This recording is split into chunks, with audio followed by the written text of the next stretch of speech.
afternoon.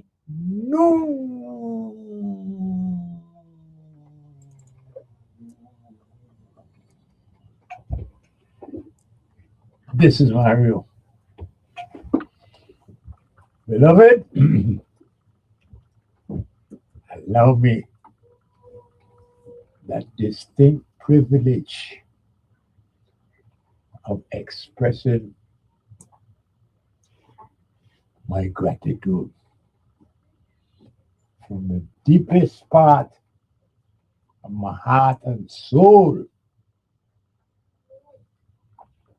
to express my gratitude to my beloved audience for allowing me yet another Tuesday afternoon of information and enlightenment, naturally and deliciously sponsored by Armstrong Ice Cream. Beloved, it has always been my distinct pleasure, and so could never find the words to satisfy how deeply, profoundly grateful I am to be the one promoting Armstrong Ice Cream. And while we're at it, beloved, because I don't want the lady that I was referred to as my general, yes, beautiful Aisha, I don't want her to have to give me that look when I just forget to mention that at 3.5, as we say in Spanish, 3.5, as we say in Danish, but half past three, as we say in Grusian, when we just have our Grusian history question. Yes, this was beautiful. Aisha's brainstorm when she came up with this, and it is, well, as popular as anything on the program, where she instructs me to come up with a Grusian history question, and the correct answer she complements with a full what of your favorite flavor of Armstrong ice cream. And that, beloved, is something you can't beat, not even with a black water stick. So, yes, expect us at 3:30 with our Crucian history question.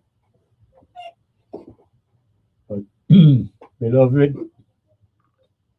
we have to spend a few minutes, a little time, spend a little time with Armstrong ice cream because it has come to my attention.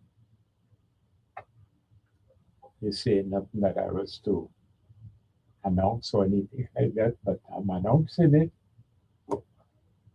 because, beloved, I don't like to send you blindly someplace to do something. No, it has to be a precise, specific thing. And so let me just tell you why I am saying these things. It has come to my attention, beloved, that today, yes, today, I suspect it going on. I know the 36th legislature, I don't know which committee it is, but they are meeting today and they are considering a motion for a resolution. Yes, a resolution to honor the legacy. To honor the legacy of the Armstrong family for their creation, development, execution, and, and to this day, display of their homemade ice cream that we know as Armstrong ice cream. So I imagine that the CEO, Cedric Armstrong, will be honored whenever this happens because I assume it's a resolution that is going to pass in the committee, and so it won't be long before it's adopted by the body on the floor, which will be, who knows, later this month or next month, or but whenever the body meets again, I would think that the resolution would have made its way through whatever committees it have to get to the floor, where it would be uh, approved. I can't imagine any of the members of the 36th legislature voting against that resolution to honor the legacy of the Armstrong family, the creators of our favorite, the one and only Armstrong ice cream. So, well, I can't tell you that it is going to be at this time as opposed to that time. For all I know, it might happen already, you know. But the word I got is that it would be today. And you know how they just do these things, they get all kind of peculiar way that they just schedule things. There's some blocks and how many in this blocks and how much time this block will have. And so therefore you could expect that it would happen so and so time because this is what happened when you go to the legislature to show solidarity, support for any bill. But this is not just a bill, beloved. This is a resolution. And I think I am permitted to offer my opinion And just because, if nothing else, beloved, I totally embrace Armstrong ice cream. I don't think that could ever come up with a better relief, stress relief, not just relief, not just stress relief, but stress relief for our people than Armstrong ice cream. Because when you lick that cream, beloved, it's it's speaking to you. This is yours. This is inside out cultivation. I mean, what could be more inside out cultivation than Armstrong ice cream? And the fact that it is done to such perfection, such an exquisite delicacy that Armstrong have done it where, beloved, I was from small and they had gooseberry Armstrong ice cream. But who would have ever thought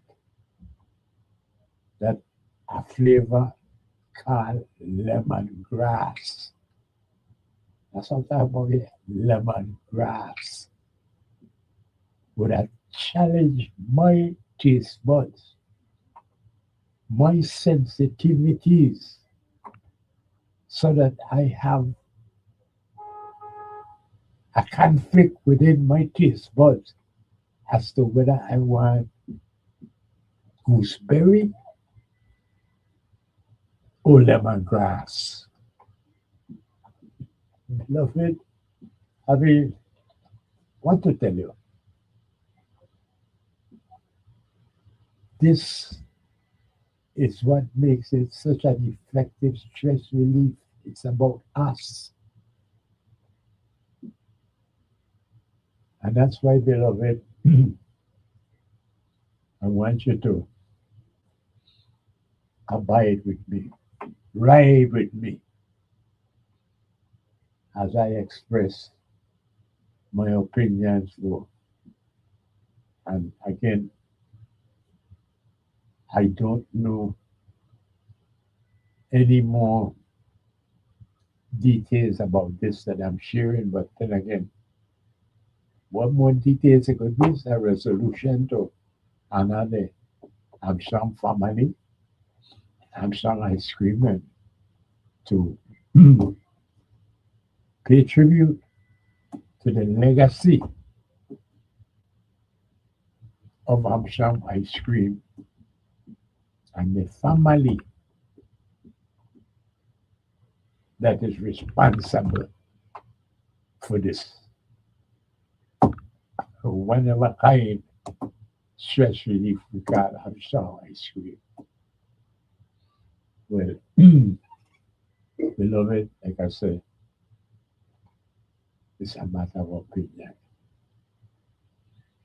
And it is my opinion, just like I always talk about reapportionment, that it ain't just me. This is something where ever you find a Republican form of government in this world, you're going to find the accountability of having a representative, what do you call him, a senator or a representative, where you hold them accountable to the people. And the way you do that is by having your community, your territory, your state, your country, by having it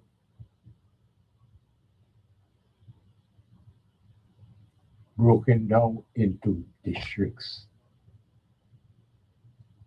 so that you have as many representatives as you have districts. Every district having its own representative. And that's where the accountability comes in. Because that representative needs to be accountable to that district. That's where they can get elected or re-elected. It's all about that district. Well, beloved, I say that because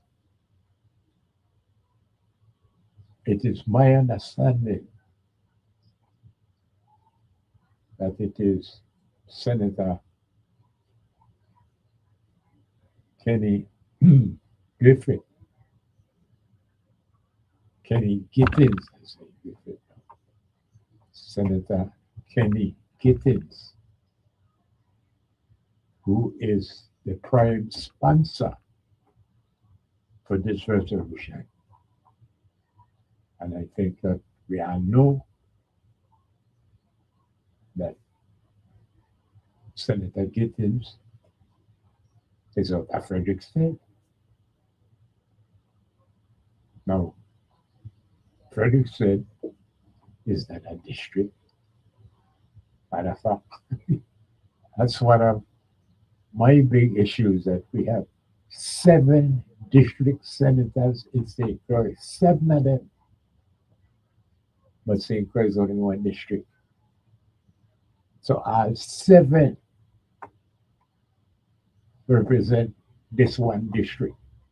So you tell me where you will find accountability in that. Which one of the 7 will you hold responsible for anything at St. Croix? Because all 7 of them are equally accountable. But here is Senator Gittins from Frederick State stepping forward to promote the legacy of a Frederick State family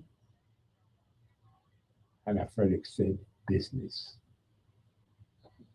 And that to me is laudable. And most definitely sing praises to Senator Gittins for thinking of this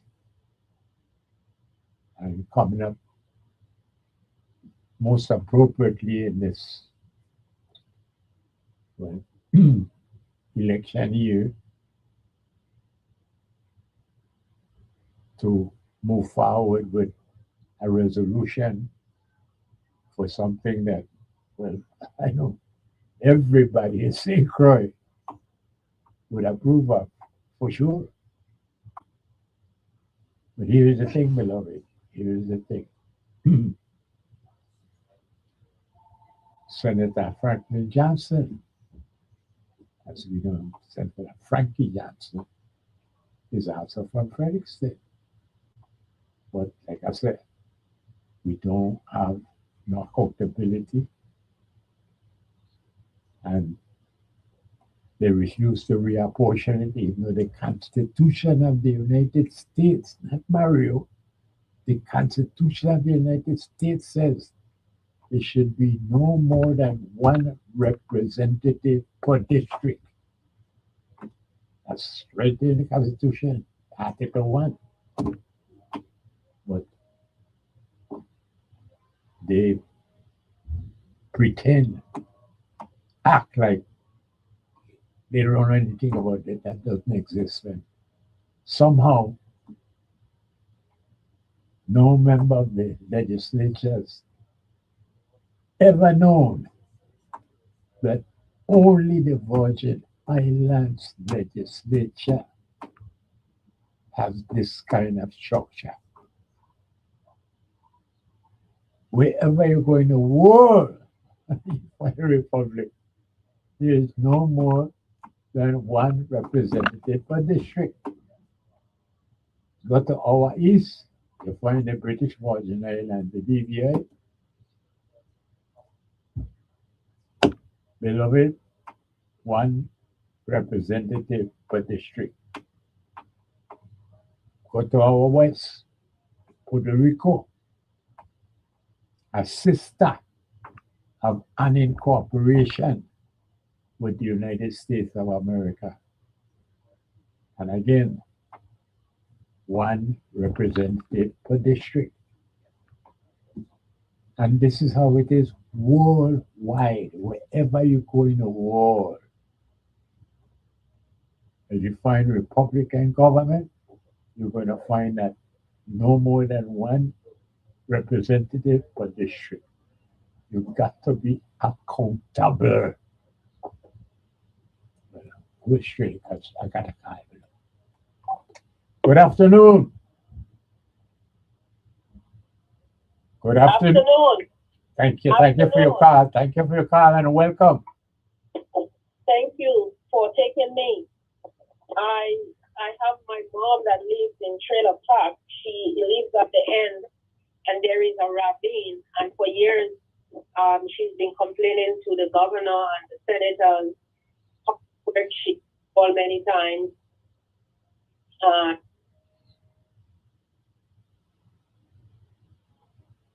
Hello. Hello. What a thing.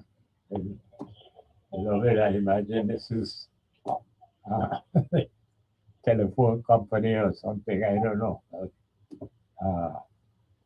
Maybe she call back and try to explain the car finish because all I got is that her mother in Trailer Park by a ravine or something. But anyhow, beloved, we're trying to express opinion about this resolution to honor the Armstrong family and his legacy and Armstrong homemade ice cream. Beloved, the issue that I have with this is that I have for all my time on this platform called radio, and it's now more than 50 years, beloved. Last year was my 50th year, so this is my 51st year, 51st year in radio. And I've always talked about and tried to promote inside out cultivation. That as a people, our population, the overwhelming majority of our population, we are descendants of enslaved Africans who were deprived of everything, deprived of our very humanity. And you hear me say that again, since 1970, we have been authorized to elect our own government. And the present governor is the ninth administration we have elected, 9 of them, and not one of them seem to have any grasp, any understanding of what it is to develop from the inside out. You got a call, beloved. It's a call. Good afternoon. Good afternoon, Mario. Yes, welcome, yes. Yes, good afternoon, sir. I am grateful to hear from you again, and it's a pleasure that you take my call. I am calling on behalf of my mom who lives in Trailer Park. She lives quite to the end, close to a ravine, and everyone would come there dumping the garbage and dead animals and dead everything, whatever they do.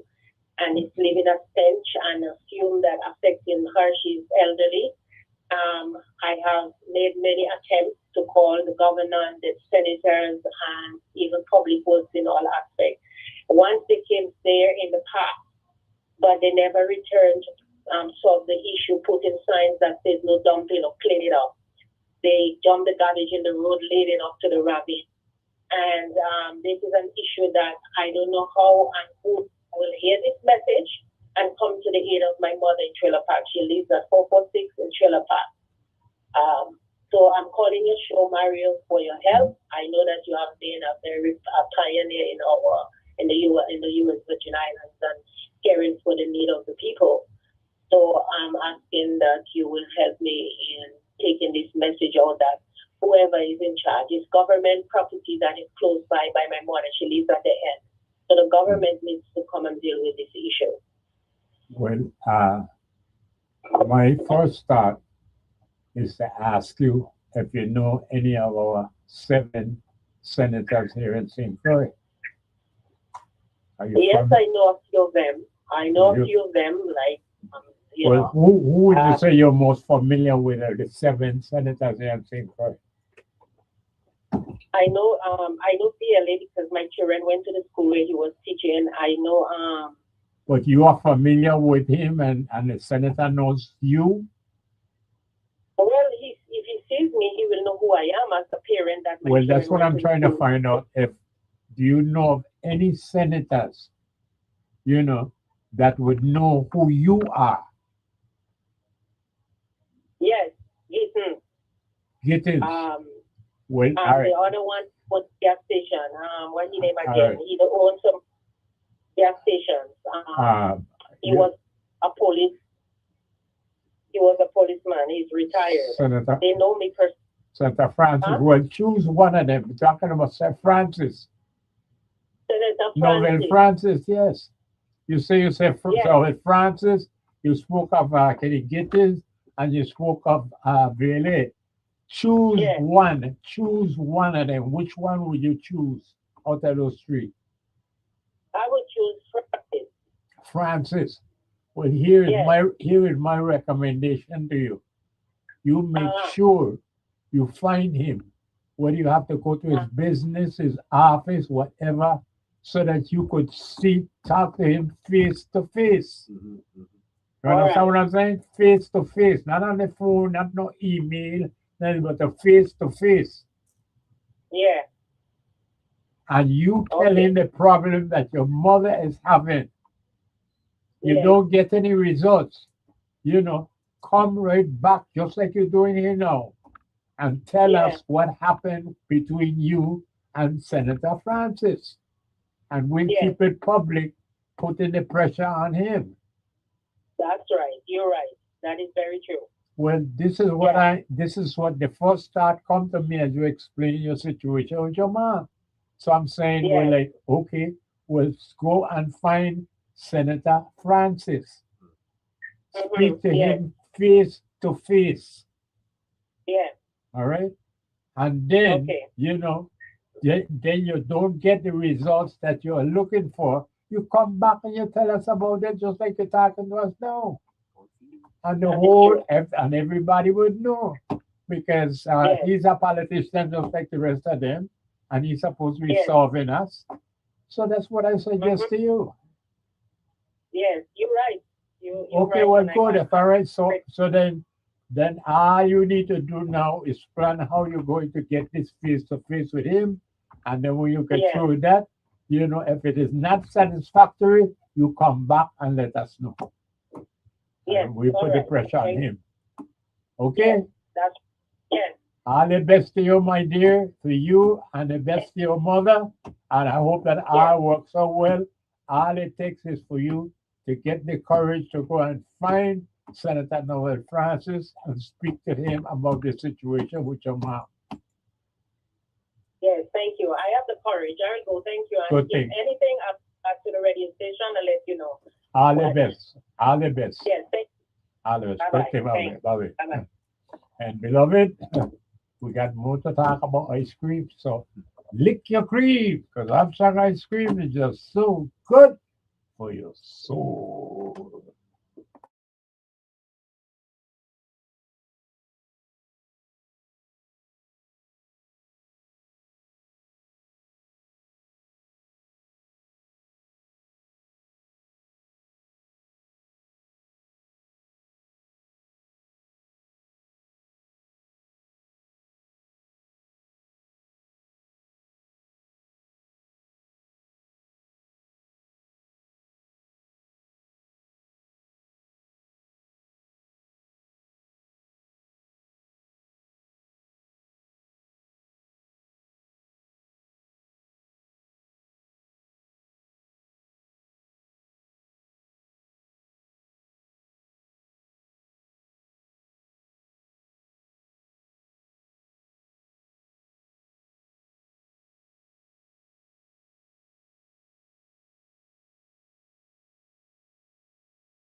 And yes, I'm being opinionated, or as they say in diplomatic circles, no? I am opining. Beloved, I certainly most sincerely want to congratulate Senator Kenny Gittins for this resolution that is supposed to uh, be in front of the committee at the legislature as we speak. And I am confident that it is going to pass this committee without any controversy, any problems whatsoever. And whatever other committee it might have to go through, rules committee, before it gets to the floor, where I am again resolute, with confident that it is going to pass because, well, hey, no question about it. Every member of the 36th legislature is familiar with Armstrong ice cream, and unless they have a problem with lactose ingestion and but for medical reasons, they can't deal with dairy, anything with milk in it, or for that matter, anything with sugar. But these issues apart, beloved, Armstrong ice cream is a big, big, big winner with the people of St. Croix because this is where it's best known. But I don't know of any St. Thomian, I don't know of any St. Jonian who have ever tried Armstrong ice cream to say they don't like it. Beloved, you heard me the 900 times tell you I will put Armstrong ice cream up against any ice cream anywhere in the world. And yes, toe to toe, as it is said, in the ring, toe to toe, Armstrong ice cream will, will outdo anyone with a flavor for things Caribbean and just naturally good tasting ice cream. Wherever you go in the world, Armstrong ice cream will be a standout. Now I say all of that, beloved,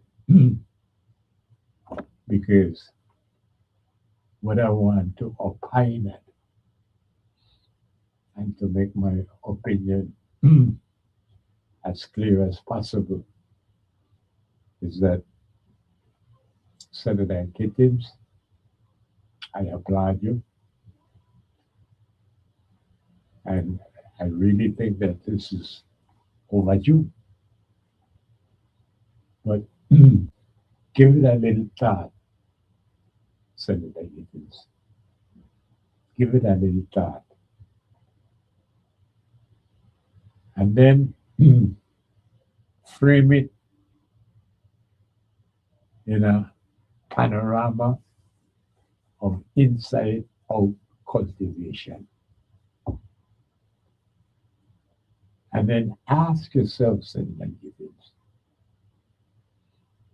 is there anything more that I could do for Armstrong ice cream than to promote, sponsor a resolution honoring their family, their legacy, their product of Armstrong homemade ice cream? Is there anything more that I could do? Because Senator Gittins, as much as I approve of your sponsoring this resolution, I really do think you could do more. Yes, inside out cultivation. Senator Gittins, I would reach out to the fellow Frederick Stella in this body with you, and that's Senator Franklin Johnson. Senator Franklin Johnson, like you, Senator Gittins, It's from Frederickston. And like you and me, we are grew up with Armstrong ice cream. And before the present CEO, Cedric Armstrong, before he set up a business where he is right now, just east of the Champorico Campo, east of the Camporico Shanty and Queen Mary Highway. Before that, Senator Gittins, Senator Johnson, like me, don't tell me to go, if you didn't go into the Amsterdam Yard to get ice cream. How did you get your Amsterdam ice cream before? And yes,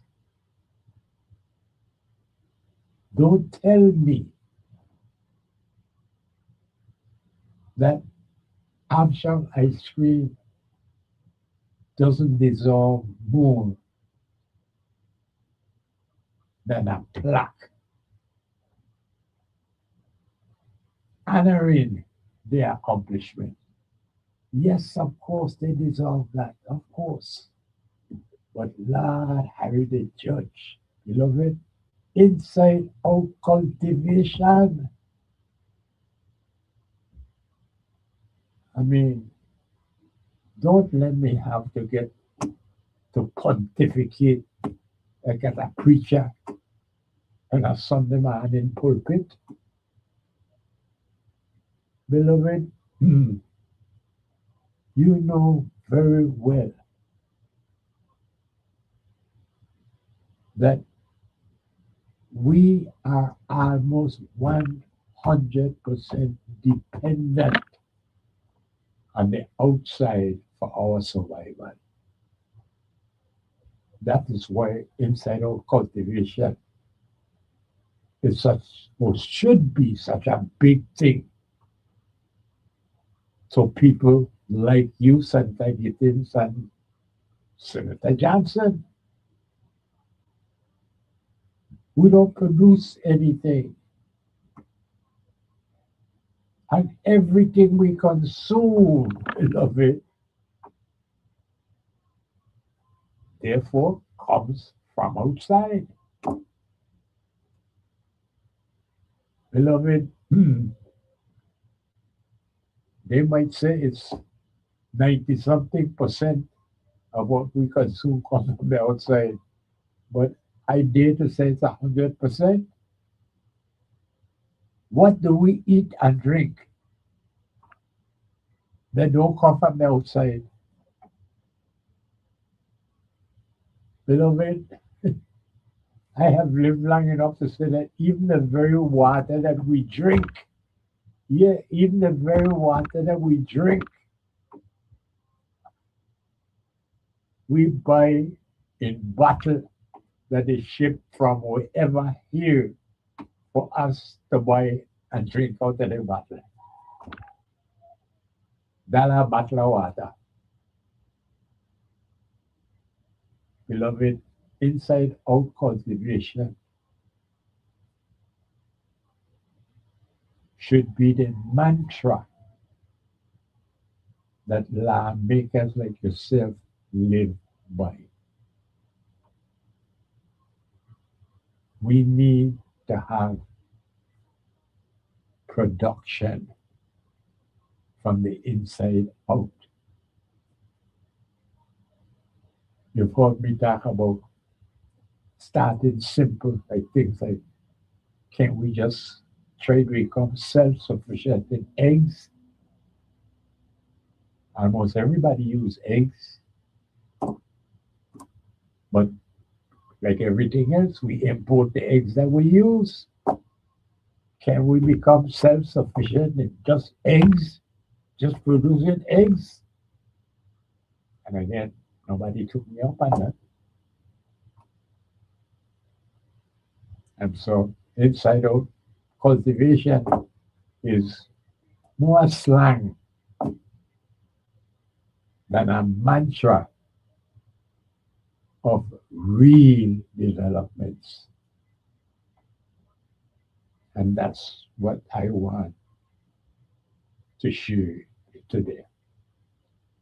Beloved, Amsham ice cream needs to have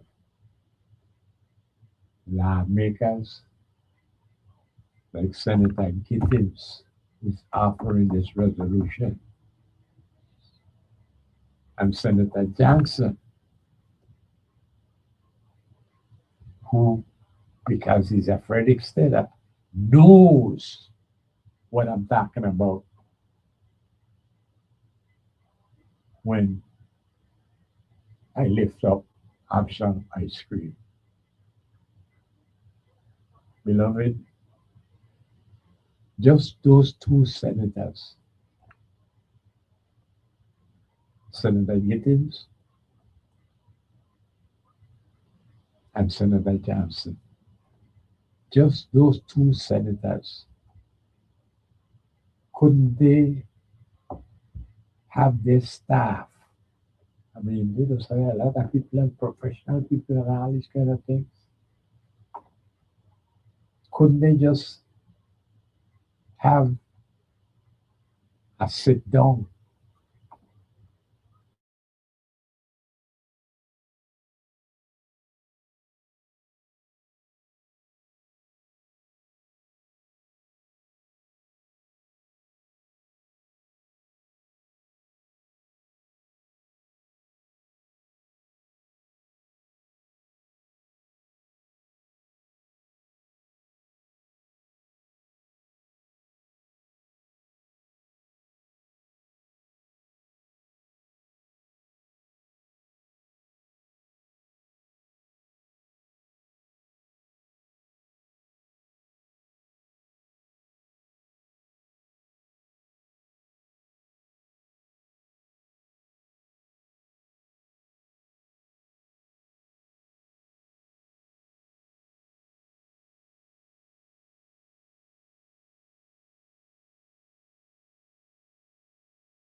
ice cream to be packaged. There you go. There you go. Now you're talking about inside out cultivation. Senator Gittins, Senator Johnson,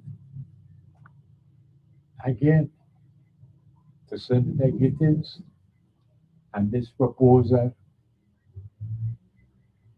for a resolution. Again, congratulations. But Lord Harry the Judge, don't stop there. That's supposed to be just a knock on the door. And as soon as they open the door to answer, you got to bust in with the inside out cultivation and let them know that, hey, we have come up with a plan that allows for Armstrong ice cream to be packaged. And beloved, once you do that, Armstrong ice cream could be sold everywhere ice cream is sold here on St. Croix. And guess what? It won't be long before Armstrong ice cream is the #1 ice cream sold any and everywhere here on St. Croix. And that's when it's time for the inside out cultivation to be put in first gear. Yes, beloved. Hit the ignition and put it in first gear because we know we'll be talking about St. Thomas and St. John. Why should St. Thomas and St. John not have the distinct pleasure as Virgin Islanders to have the #1 stress relief in the history of our territory? Eh? If we could get Armstrong ice cream packaged so it's sold everywhere ice cream is sold there at St. Croix, why in the world can't we have Armstrong ice cream in St. Thomas and St. John? Please tell me why. Because I am sure, I don't know, but yet I am sure that Senator Gittins have a staff and that he didn't have to come up with that resolution on his own and by himself. That's why you have a staff. And so that this whole idea of a resolution praising the legacy of Armstrong ice cream, beloved, that same staff could not come up with the idea as to how it is we're going to get this so highly praised ice cream. How are we going to get it packaged so that it could be sold everywhere on St. Croix? And Bill, I know Senator Johnson, Senator Frankie Johnson. No. Yes, we don't have reapportionment. And whenever I tell you that first, they said that they said, no. I'm not saying Christ said it. I say, all right, said it that way. I ain't gonna argue that with you. But the Constitution of the United States still said no more than one representative per district. And we got 7 per district here. But I ain't gonna let her get away with that one. Now, I am suggesting that Senator Johnson work with Senator Gittins to come up with this plan to package Armstrong ice cream. And beloved, come on, Senator Gittins and his staff, Senator Johnson and his staff, and then Cedric Armstrong. You mean to tell me that they cannot come up with a viable, a workable plan to have Armstrong ice cream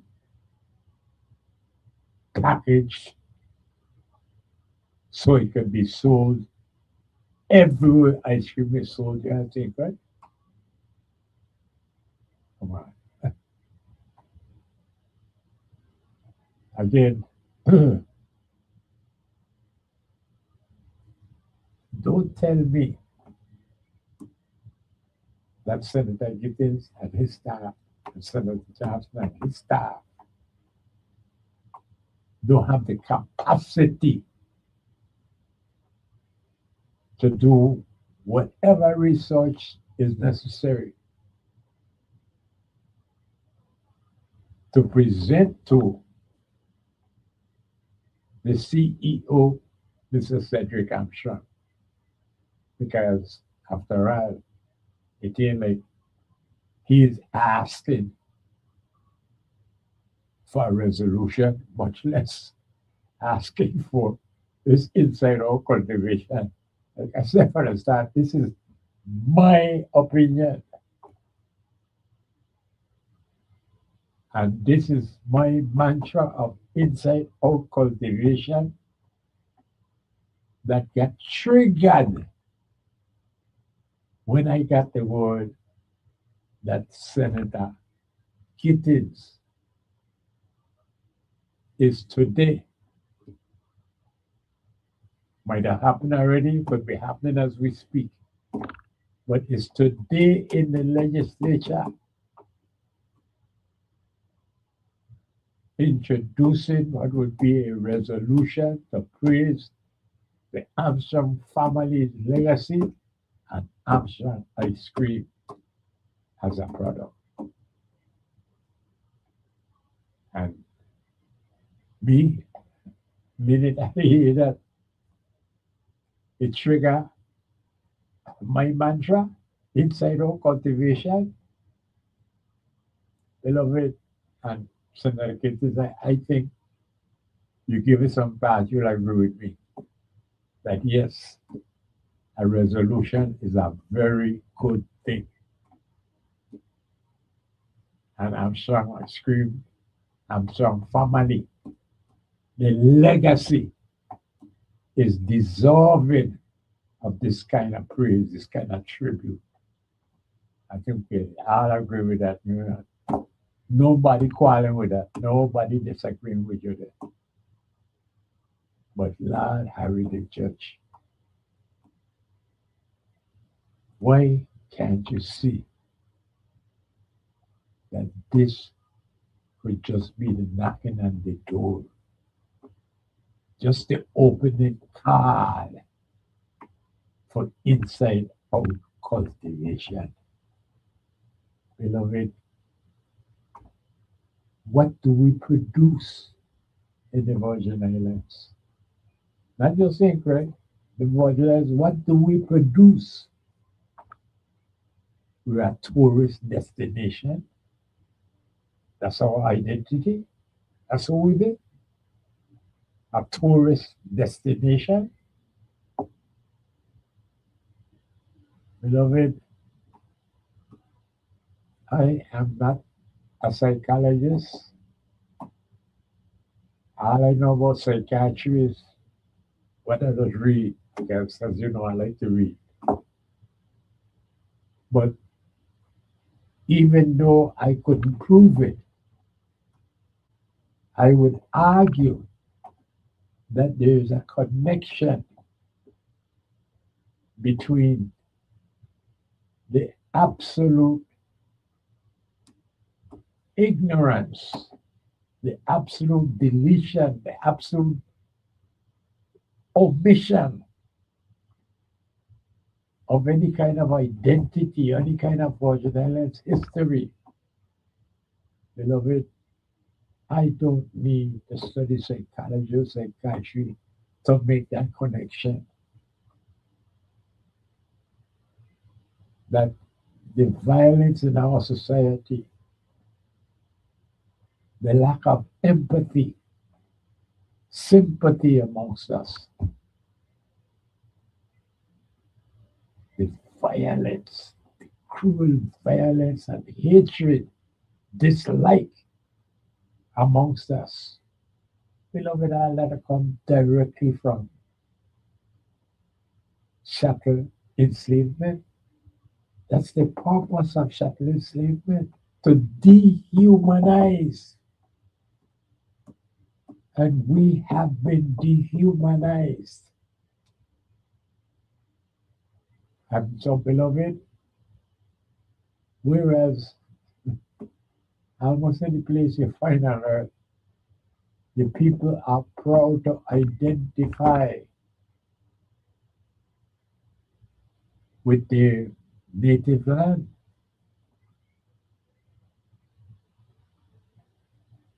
Matter of fact,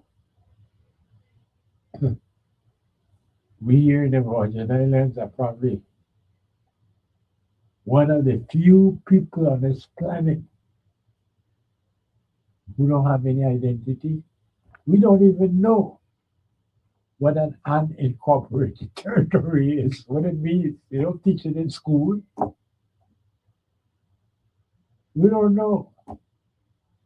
And so I say, yes, there's a connection between these things, the absence of discipline in our formal education in school, the absence of it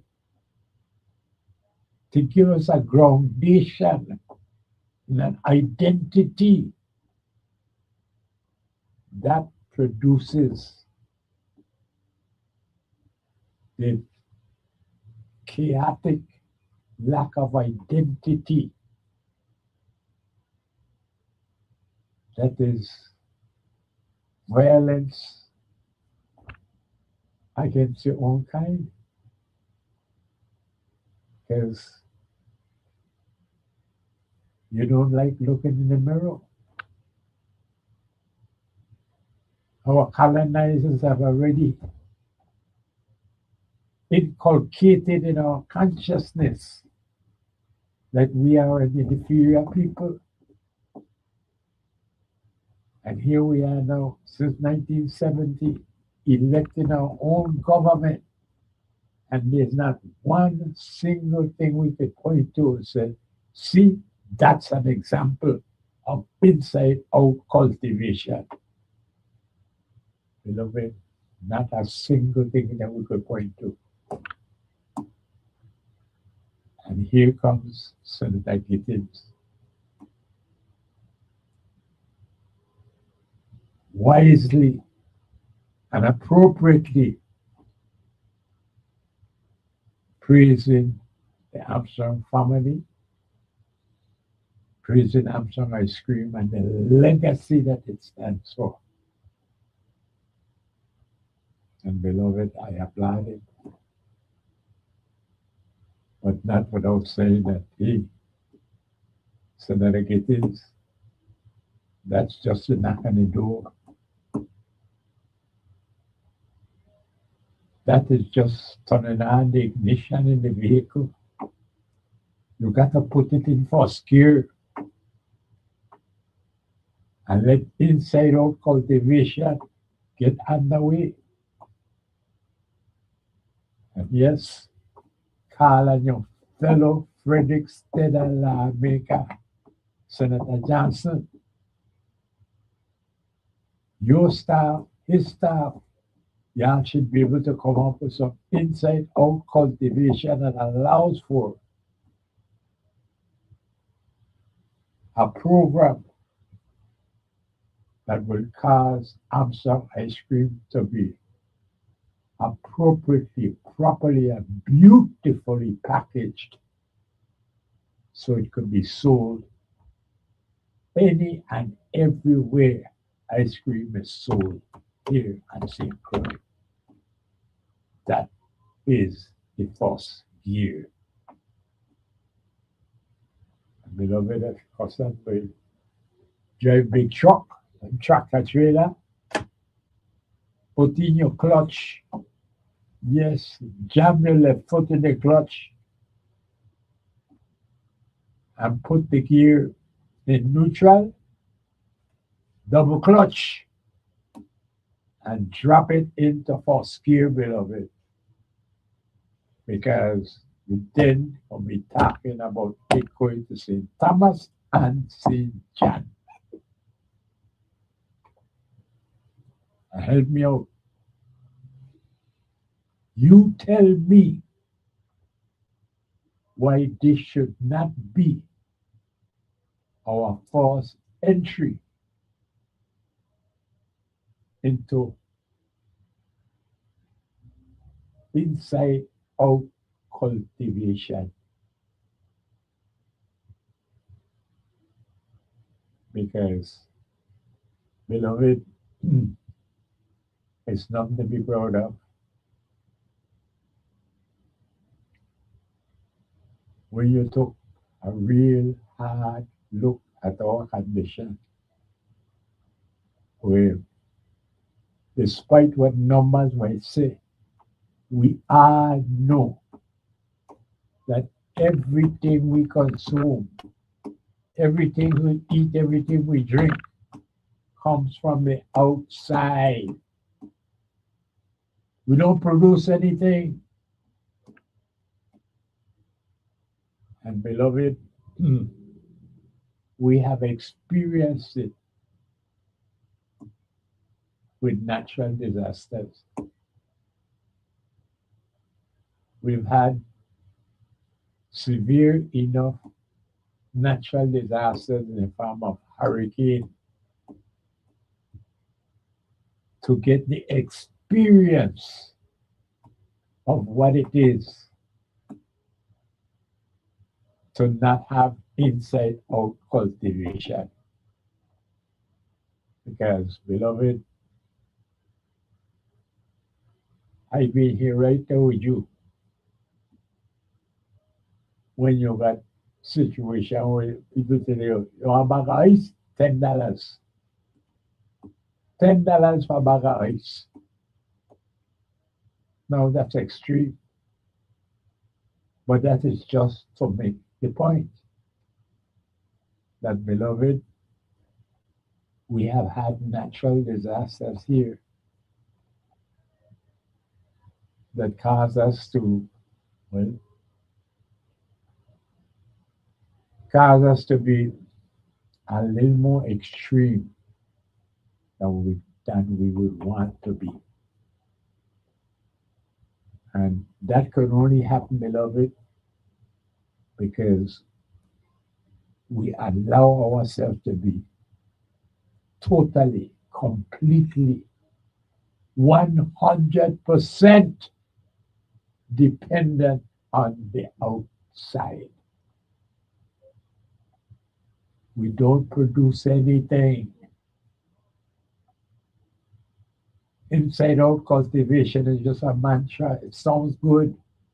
And everybody agree, yes, inside out cultivation, yeah.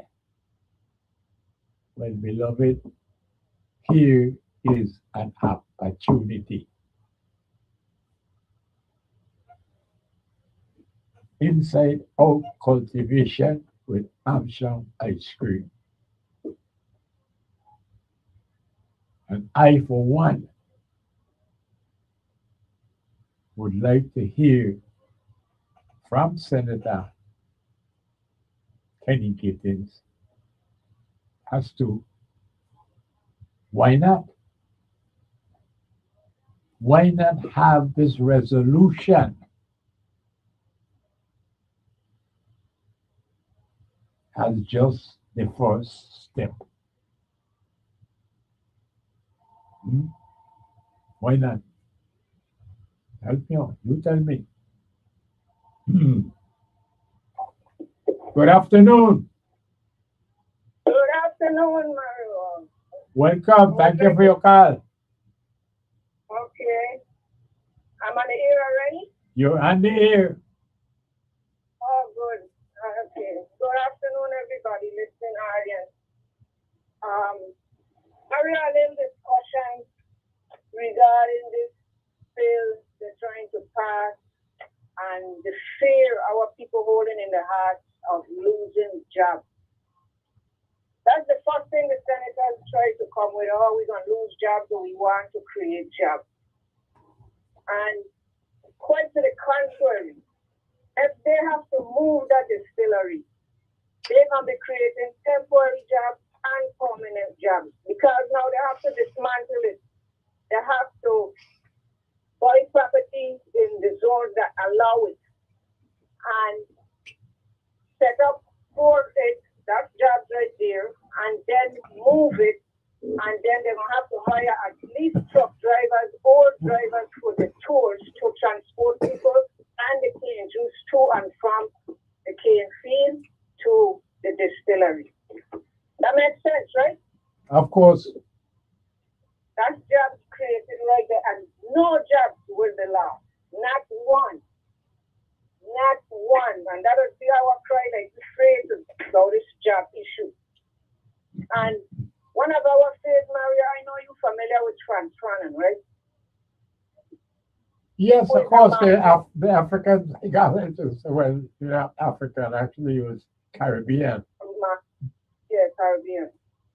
So, and in his book, The Wretched of the Earth, he spoke of the colonial mentality, and we so suffering from it because I know one of the fears our people want to have in having this man move this thing from where it's at and protect Frederickstead, protect our tourism industry.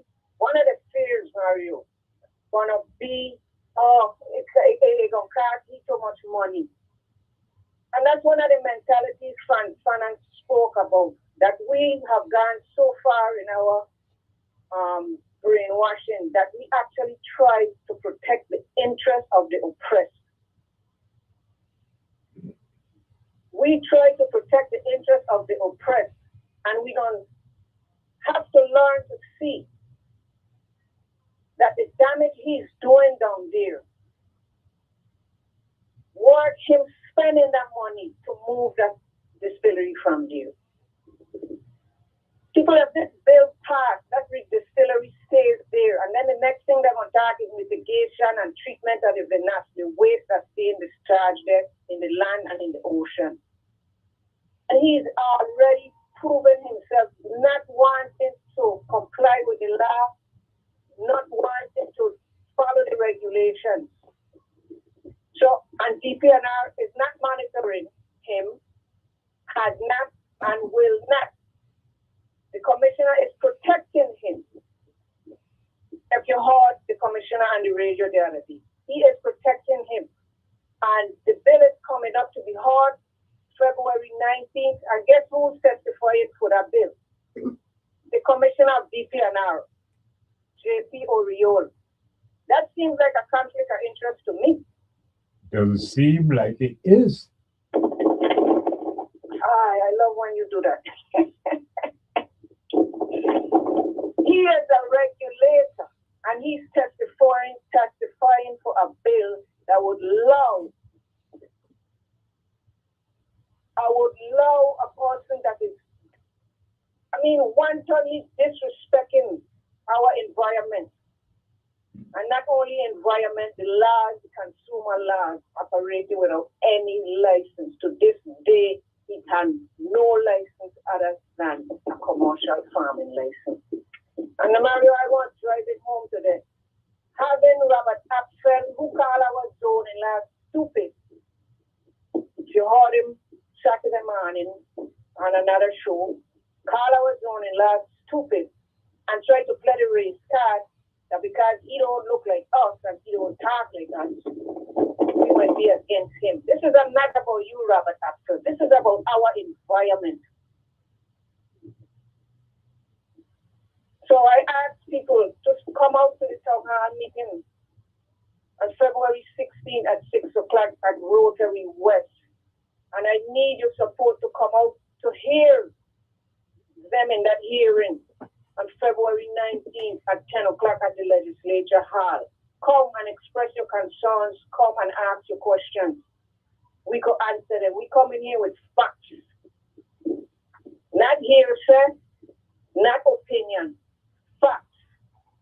Environmental Protection have this man under their watch.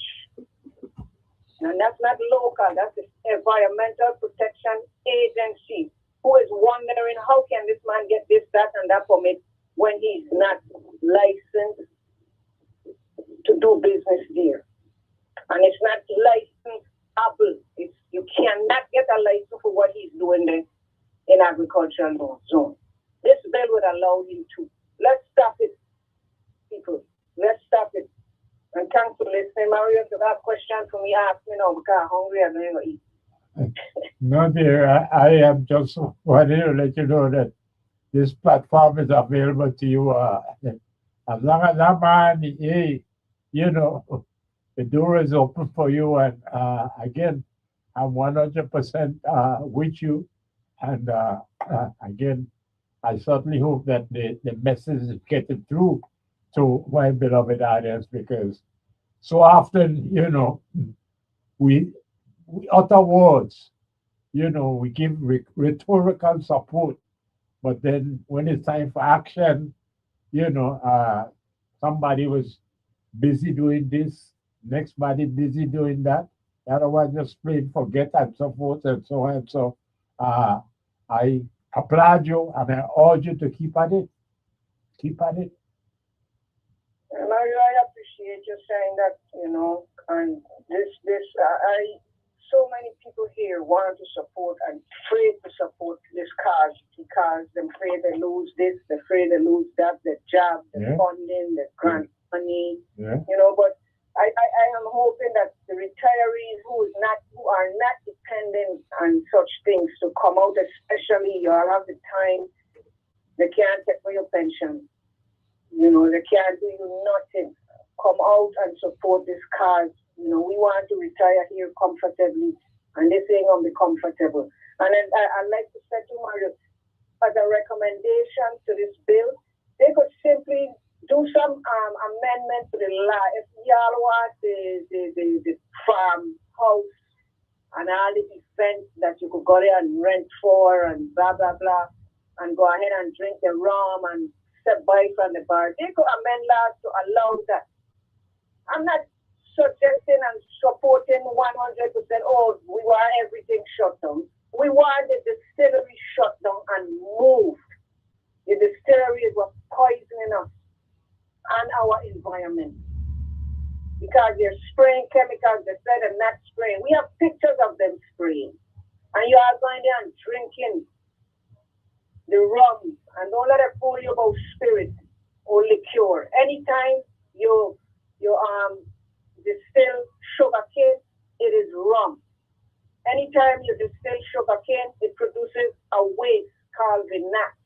For every 1 liter of sugar cane that you distill, 10 to 15 liters is waste. And that's what they loosen in that cane field in their and causing it to run off in the sea and causing it to run off in adjacent lands. Mario, you don't want to sit behind behind a Rainbow Beach. All right. Instead of flyover, a drone flyover, you do not want to see back there with that color water waiting to explode in Rainbow Beach.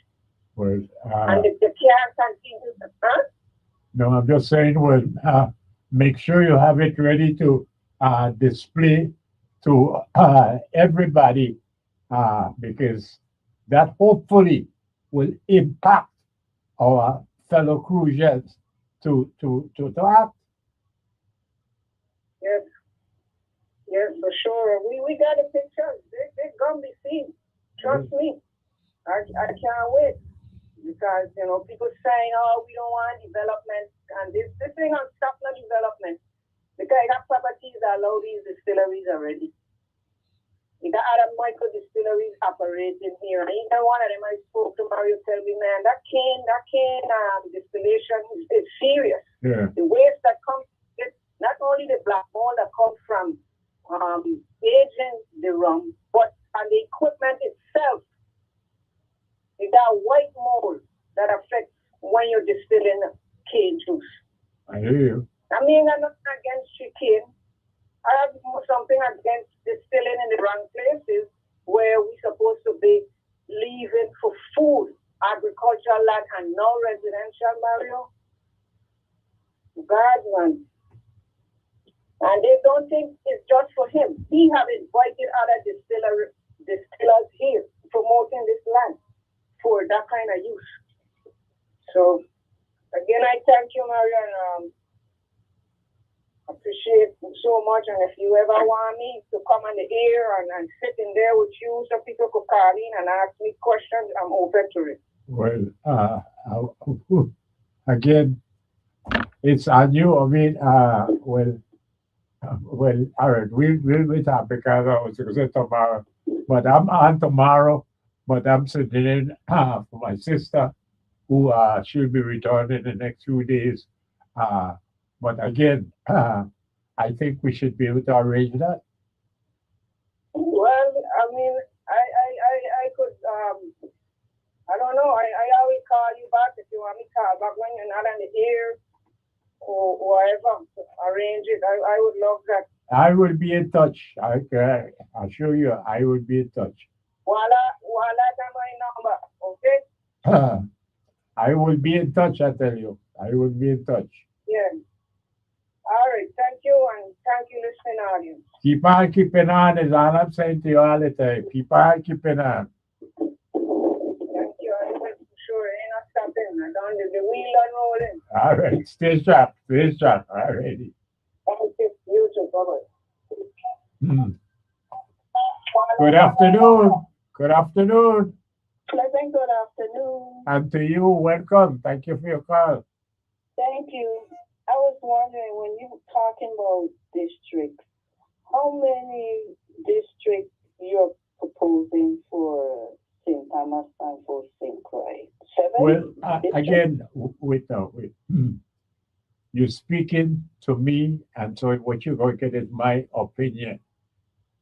All right? I am not a political scientist. I have never worked for the first branch of government, the legislature, or anything like that.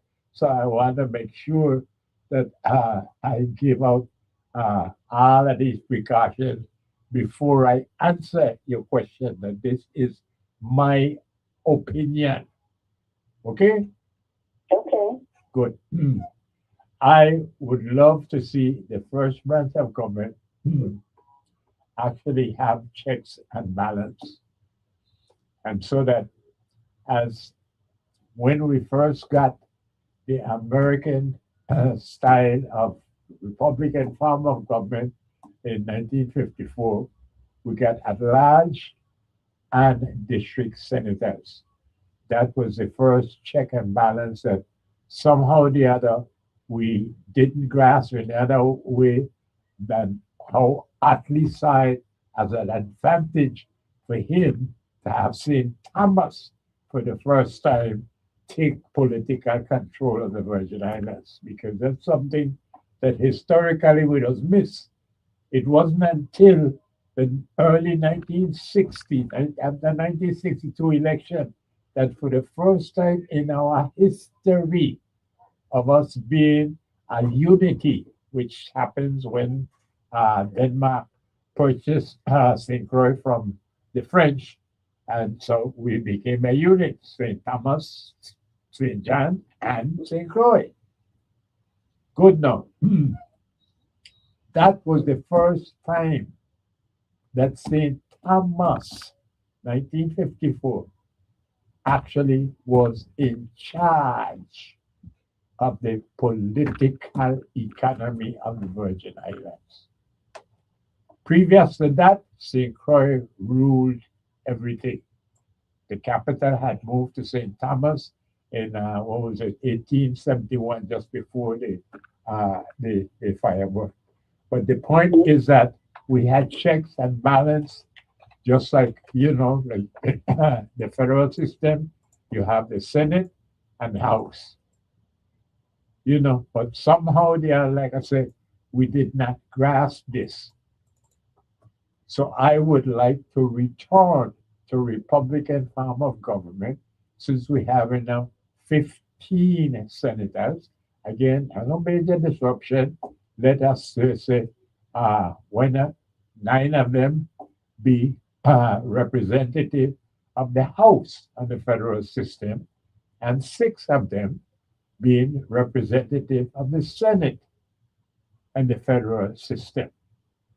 If we do that, that would mean then we would need 9 districts because the 6 would be at large. 9 districts. That could very easily give you 4 St. Croix, 4 St. Thomas, 1 St. John. And that's to answer your question right there. There are your checks and balances right there.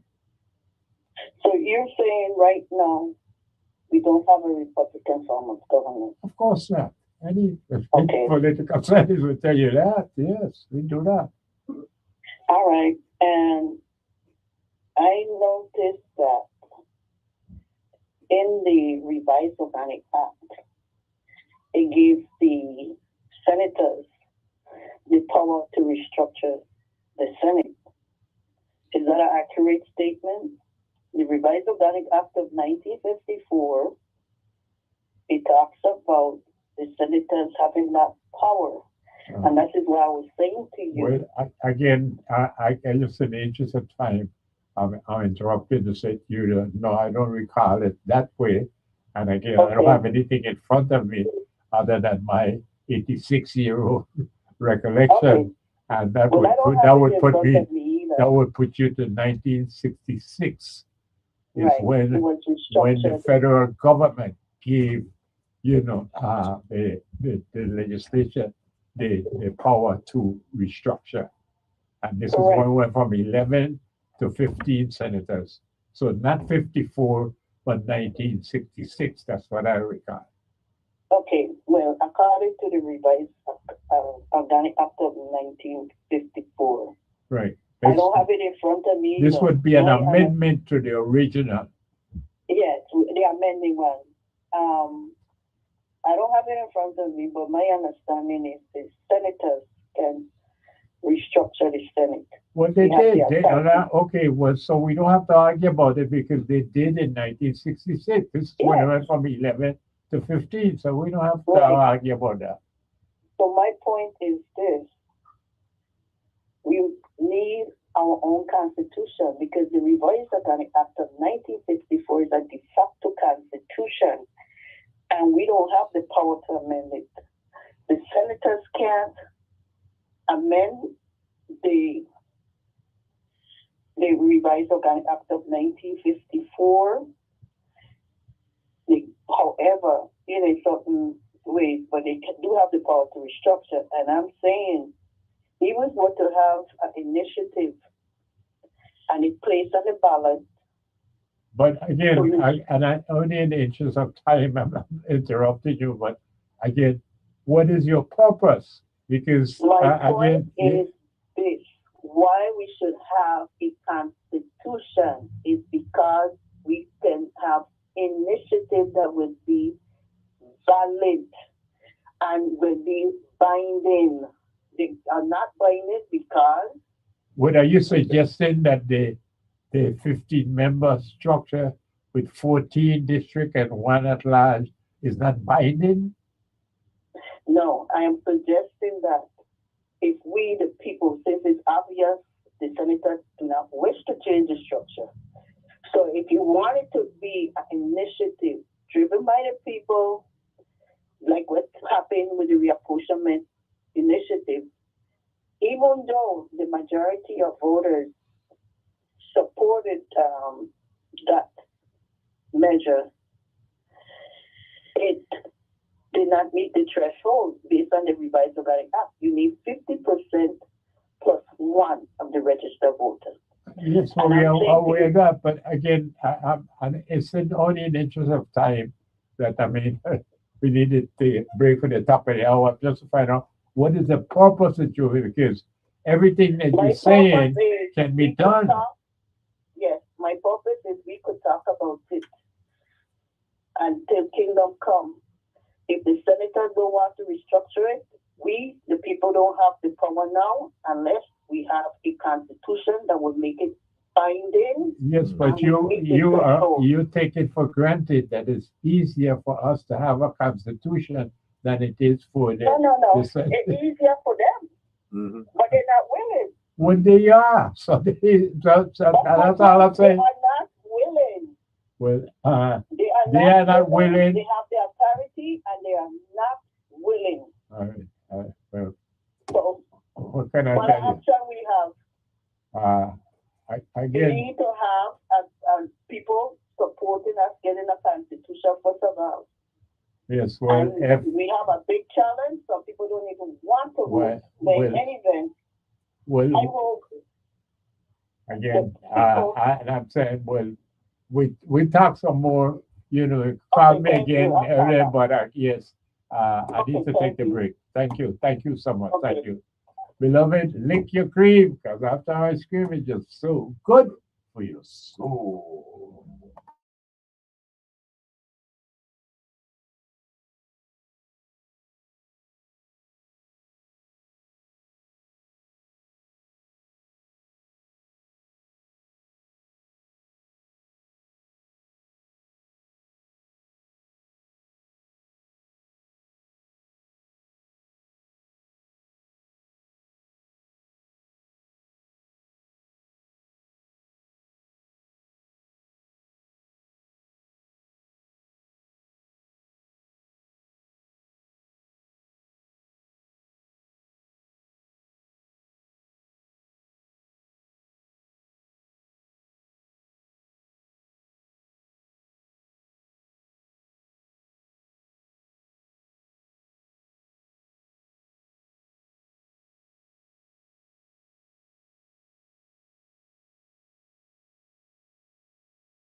2.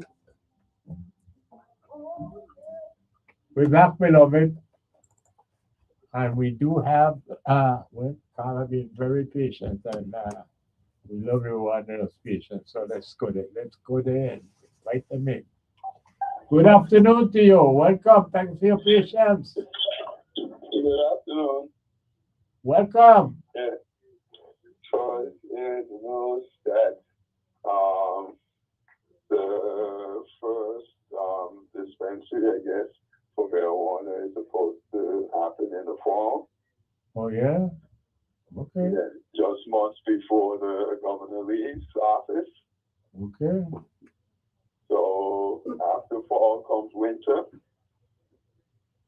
And, you'll be gone shortly after that, leaving the other governor, the next governor, to deal with the fallout of increased marijuana in our territory. Well, Because it's now going to be sold legally in the dispensaries. that's 11 months to go. I mean, that would be January 27th. Yep. And as I keep saying, winter is coming. All right. There are scientific things that come along with the use of high THC marijuana. As I Yeah. said, CBD is beneficial and combats some of the problems that you get from the THC. But with the new strains, there's much more THC than CBD. And the states that have legalized it have seen these issues. There are 23 states that have legalized it, and every last one of those states, after they legalized it, the year after, they suffered from an increase of homelessness. Wow. Every last one. One prime example is Rhode Island, which was the 22nd, and their homelessness went up by 35% the year What? after they legalized it. 35%? 35. And the second year after they legalized it, it went up by 35% again. Wow. So 35% increase the first year after legalizing it. And then a second 35% on top of that, the second year. And I said, every state, I don't have the numbers for the other states, but I did check that every state reported a significant increase in homelessness. And it's not surprising because there have also separate reports, separate studies show that among the homeless, you find a lot of depression and of schizophrenia. And these are the two things, among the two things that you find with marijuana use. It can trigger schizophrenia in about 30% of the users, and triggers depression. I don't know what percentage, but it is known to trigger depression. And the thing about with the depression is, initially it helps, but then it starts making it worse. And so, of course, the person using it doesn't think it's the marijuana because it was helping initially. And I think I know why it helps. Why it makes it Well, worse. if I might, because earlier, this was when I was sharing my opinion about inside out cultivation and helping ice cream. But I tried my best to point out that, hey, I have no expertise in psychology or psychiatry, yet I would argue that there's a connection between the absence of formal education about our identity, that the Virgin Islands does not stand for anything, whereas, I mean, wherever you go in the world, you find people are proud of where they come from, who they are. The Virgin Islands, matter of fact, this 4 day morning, I was really pleased to because I spent 10 years of my life living in Puerto Rico. And this is like, it's between 2, 3 o'clock this morning, looking at this thing, Bad Bunny halftime show at the Super Bowl. And how successful, overwhelmingly it was, for Puerto Rico and Puerto Ricans. And what was reverberated with me, I says, yeah, look at that. Our sisterhood in unincorporation, but they have an identity as Puerto Ricans. They stand for Puerto Rico. And and throughout this Bad Bunny thing, I'm seeing it, hey, they're pushing Pete out one, that's what we call Freco. Yeah, Pete out one, all of the different Puerto Rican what iconic things that make Puerto Rico Puerto Rican, and I'm saying, well, look at us, what do we stand for? Who are we? And that's the connection I'm saying is like that causes so much violence amongst our people, so much dislike, so much hatred, amongst us. And again, is it not one of the causes that we don't teach us any Virgin Islands history? We don't teach anything that will make students proud to be a Virgin Islander, whether St. Julian, a St. Domingue, or a Crucian. And I'm saying, again, I don't know about the psychology and the psychiatry of it, but I think that just as you're making a case on marijuana, I am making a case of the absence of education about who we are and our absence of an identity, leads to violence and chaos. And that's the point I'm making there. So sorry for the interruption. Of course, it's a factor, and it's not going to help things to go out there. But even without this, I'll say that there is a scientific thing that is going on here that will happen regardless of anything else. Just like the sunrise, it's just like there's gravity. Whether man agrees with it, whether man, it happens.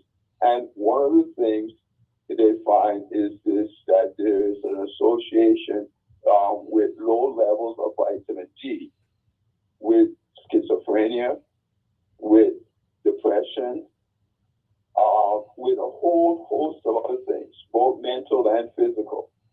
And we as Black people will tend to have less vitamin D because in our system than a white person.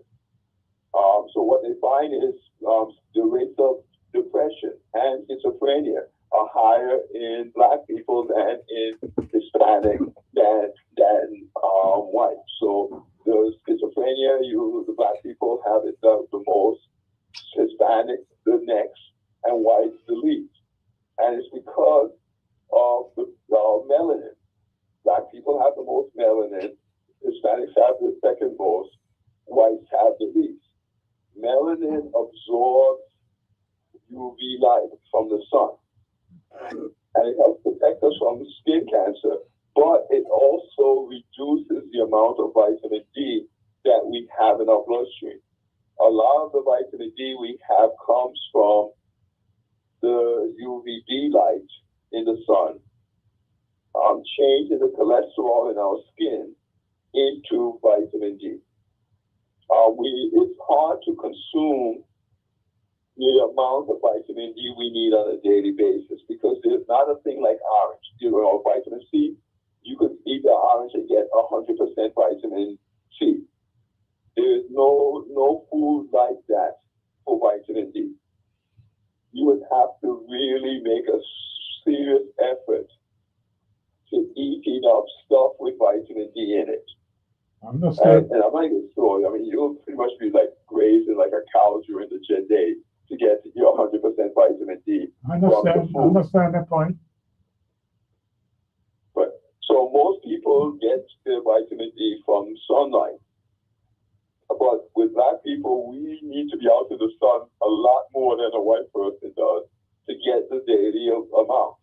So what they find is a lot of black people are vitamin D deficient, which makes us more susceptible to getting schizophrenia and depression. And that's what they find when they do their studies. Black people tend to have these the most. And that's what the thought came to me. You know, is there a relationship between schizophrenia and the lack of vitamin D? And I Googled it and came up with many studies, and they were like, yeah, there's definitely a connection between the two. And I looked up the same thing with depression. Definitely a connection between the two. And so we already, because of being black, because of having melanin in our skin, we are already more susceptible to these things. And then how you're going to throw marijuana into it, which is just, again, I looked up, and there are, again, many studies that show there is a link between low levels of vitamin D and marijuana users. Oh, the other thing too is, again, the thought came to me, well, is there a link between low levels of vitamin D and postpartum depression? And of course there is, because, you know, after pregnancy, many women tend to stay in the house more. So they're not getting as much sunlight as they used to before they got pregnant. And they also point out that the pregnant mother now has to share whatever vitamin D they have between her and the baby. And so that sets them up to having less vitamin D, you know, after pregnancy. And in addition to that, they find that low levels of vitamin D in neonatal, when the baby's in the womb and stuff, is linked to greater chances of schizophrenia when that child is born and they're growing up. Mm-hmm. So these are things that impact societies with, you know, increase of melanin in their skin. Mm-hmm. And it's stuff that I've never heard about. There's these studies that have been done, but doctors are not telling us about it. You know, we're not informed to be able to start doing stuff to increase which simply could be just getting more sunlight. And that's the other thing. If you're in a building that has glass windows in it, you could be getting sunlight. You could be sitting right next to the window. But that glass window is absorbing the UVB light and letting through the UVA light.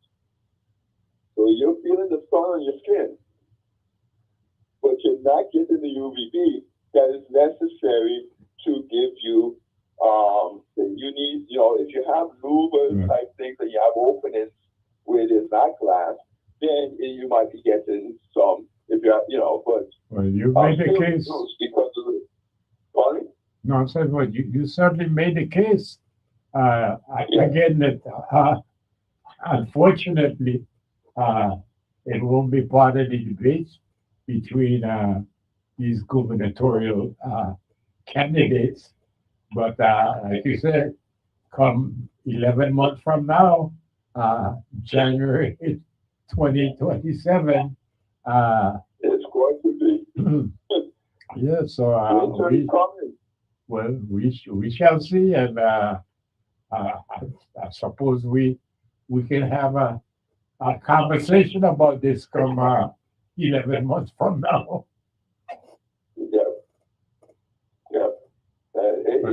As I keep saying, it's coming. I don't see. I hear you. God is just smiles upon us and you know, somehow avert this change, you know, something that about. I hear you. Like I said, and I repeat, you made the case. I hear you. You made the case, and so we shall see. And we all this information coming from our black doctors, coming from the black people who are in these Well, areas. this is just what I said. Like, it should be, quite a gubernatorial campaign going on here with the candidates that I'm hearing now. I'll be part of it, but I don't think this will be an issue, and that's how it is. We Yeah, don't. unfortunately, we don't seem to. We're just in the world getting knocked about by the waves of the world, and not even having a paddle to try to No, direct where we end up. no, that's it. That's us. That's us, and that's. I said, what? We I gotta- not even try it. Yeah. Even use our hands or something to. We're just I hear you. there, I hear getting you. knocked around. But I've got a caller holding on, and All right. but you made the case, so we talk some more about it. Right. Good thing, not really. Good afternoon. Good afternoon, Mario. Mr. Williams, good afternoon to you, and welcome aboard. I was thinking about you just last week when I was sitting in on my sister program. This was last Wednesday, and we had discussion about this program called Shine. You ever heard about it? Okay. Yes, I heard about it. Yes, well, I was thinking about you, and I said, I hope it's William is listening here, and I wonder what he thinks about it. So, but anyhow, welcome. Good to hear your voice. How you doing? I feel good, Mario. Good. Mario, I want to understand the guy. If I don't know, I like to ask. Good. What's the difference between a resolution and a bill?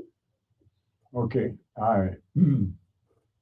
The resolution is just simply a statement by the body, that would be the 36th legislature of the Virgin Islands, stating the opinion about an issue, a person, an incident, it's whatever. But it's basically, more an opinion as opposed to, a bill being a law. Okay. So that, again, they're not proposing a law for Amshang ice cream. They're proposing to have the legislature express the opinion of the first branch of government of praising the Amsham family and their homemade ice cream, Amsham ice cream, so that it is, the expression of the opinion of the first branch of government, and if that resolution is signed by the governor, then it would be the resolution of the Virgin Islands government. Well, I think that would be beautiful. Yes, it is. I agree. I just thought it should be the opening, of inside on cultivation, and that as senators they should see about coming up with a program to make Amsham ice cream available wherever ice cream is sold here in St. Croix, and then to get to St. Thomas and St. John. And like you said, that's the way have. So at least I think that would be a good idea for Amsterdam ice cream. You go anywhere and get it. I think it should be available to Thomas and John, wherever. Well, that's how I was talking about, Mr. Williams. That's what we say that the resolution is great. We applaud it. It's a great thing. And yes, the Armstrong family, and especially, Cedric Armstrong that's running the business now, they all deserve that praise. But I am saying they deserve more. And that because we have no local production, in other words, the Virgin Islands is known for anything other than being a tourist destination. That's it. You know, well, we can become, you know, this is the home of Absam ice cream. Because in my opinion, this ice cream is that good and it represents us, our flavors, our production. We were you talking about things like lemongrass and gooseberry and things. These are our products, and I said they could go ahead. Mr. Armstrong, I want to go that afternoon to him. Now, let me tell you a joke. One time I went there, and he said, Mr. William, he said, one scoop for you. So after he looked it up for me.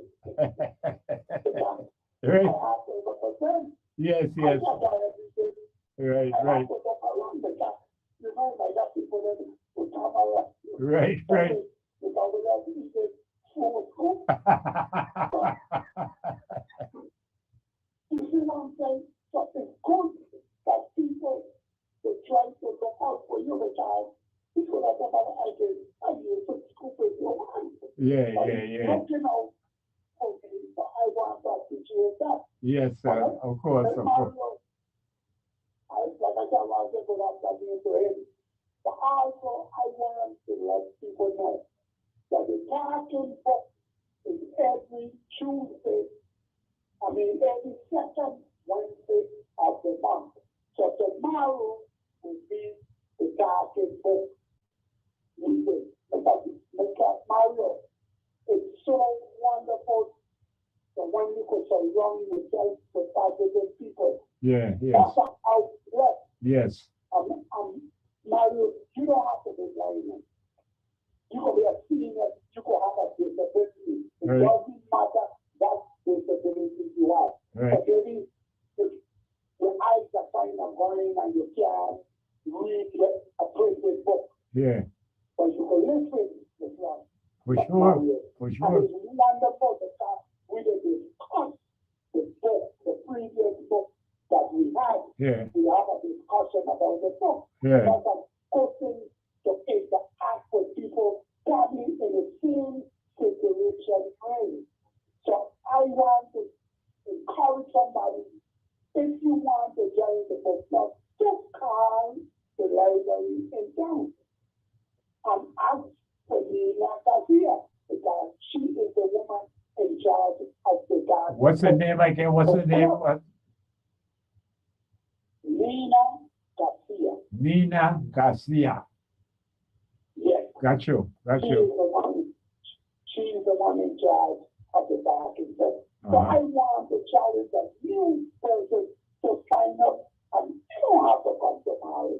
But say you come in next month, and again, it's the second Wednesday of the month. Right. Every second Wednesday of the month is the book club. Mario, I ain't down away. I don't be listening. But I don't know, it's good sometimes to listen. Yeah, And when I need any question or answer, I call in and ask it because yes, I don't know. And I know that a lot of listeners probably don't know the difference between a resolution or bill. It might sound simple. But thank you for explaining to me, and I appreciate it. but Mr. William, that's what you call me because you know that if I know it, so I go share it. Yes, and it's not only me, probably other people, because they don't like to call in, Yeah, but they hear it for themselves, and I appreciate that. Yeah. And again, good afternoon, Mr. Cedric Afterman, and I love my lemongrass, and I also like gooseberry, but I have to get one at a time. I have to represent. Thank you, Mario.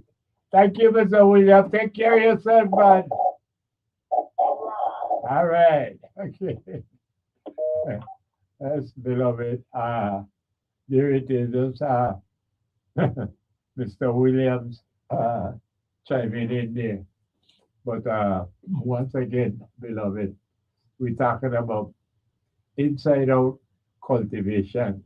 And well, Mr. Williams and I, we are in total agreement that the resolution has been proposed by Senator Kenny Gittins is a good thing, a great thing, to pay tribute to the Hampshire family,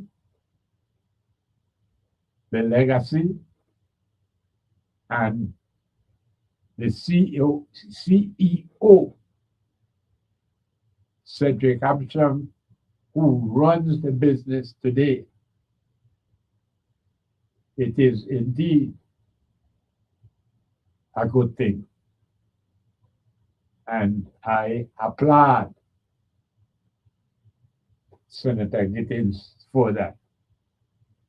But beloved, as you've heard, I say it again, that we need inside out cultivation. Beloved, what does the Virgin Islands produce? Answer the question. What do we produce as Virgin Islanders? And unfortunately, it doesn't seem to be a problem with our lawmakers. Our 15 senators, and most particularly since 1970, when our colonizers in Washington, D.C. gave us the authority to elect our own government. Beloved, we have been electing our own government since 1970. And the present administration of Brian Roach is number 9. Yes, Governor Albert Bryan Jr. is the 9th governor we have elected. Unfortunately, none of them, to my knowledge, has had a program of inside out cultivation. None of them has had a program that incentivizes our people to produce anything. Well, anything other than the service that we render as a tourist destination. Beloved, I see it as an opportunity that we should not allow to pass us by.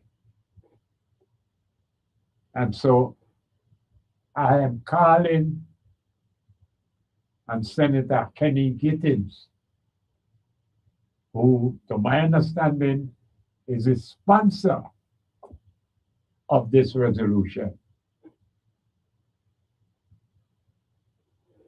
I'm calling on him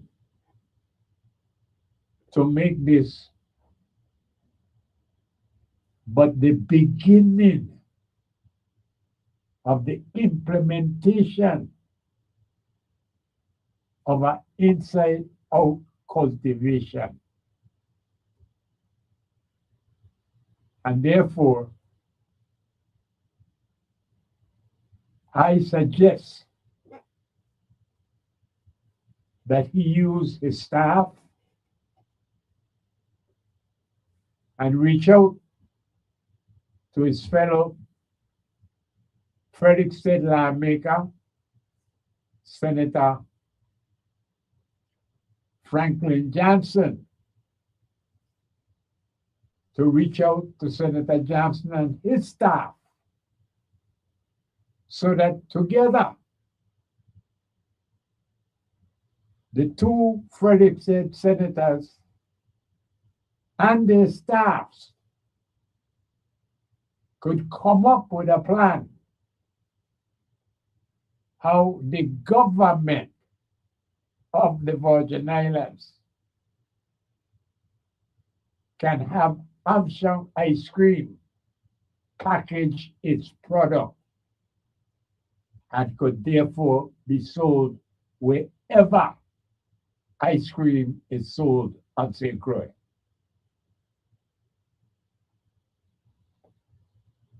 And once that is accomplished,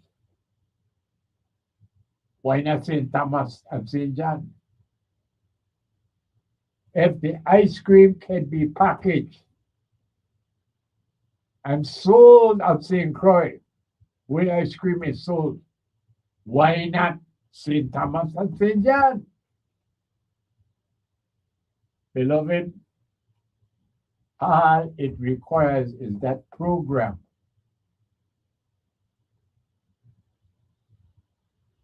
to help Armstrong ice cream become an attractively packaged product. Because, beloved, as far as the ice cream itself goes, ain't no question. Everybody will want Armstrong ice cream. No question about that. The thing is, can we get Senator Gittins and his staff to reach out to Senator Johnson and his staff for them to come together to come up with a program that allows for Armstrong ice cream to be as attractively packaged as it is deliciously consumed. Because, beloved, I don't have any doubt, no questions at all, as to the viability of Armstrong ice cream being accepted wherever ice cream is sold. That would not be a problem at all. Everybody selling ice cream would want to have Armstrong ice cream to sell. The question is, how can the government help Armstrong ice cream? And that is what I believe Senator Gittins and Senator Johnson can be the protagonists, taking the lead in this effort for inside out cultivation. And well, beloved, you ain't ever tired of hearing me push for inside out cultivation. I've been at it forever. And it is something that, beloved, as a people, as a territory, we desperately need it. Like I said, beloved, I don't have any TV, but I have the internet. and I have YouTube. And beloved, this Friday morning, I was able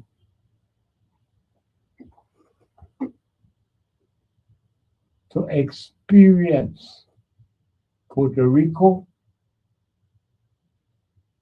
as I know it to be. Because I've said this many a times before. When I went to school in Puerto Rico from 1949 to 1959, 10 years, 1949 to 1959. And I can very easily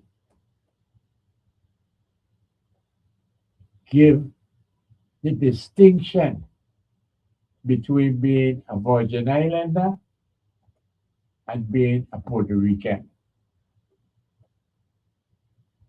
Beloved, as a Virgin Islander, it is difficult, extremely difficult,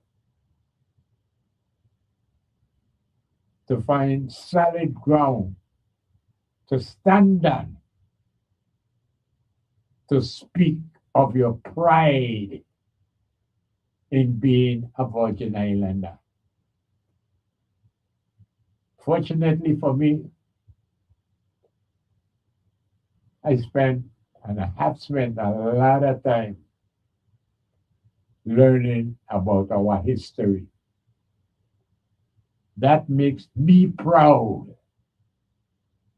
of being a Virgin Islander. Makes me only too proud of being a Crucian. Unfortunately, that is not the situation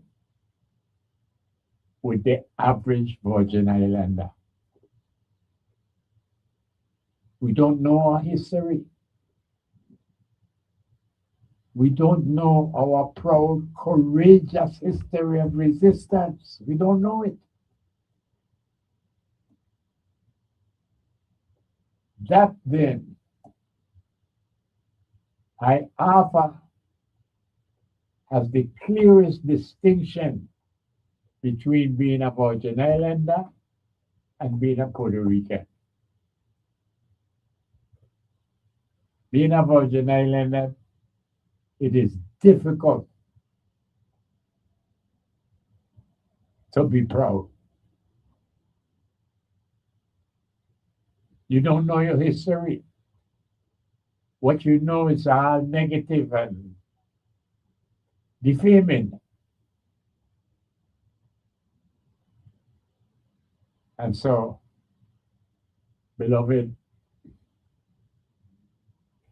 it's as if we are an inferior people, totally, completely dependent on the outside for survival. On the other hand, Puerto Ricans, beloved, they have reason to be proud.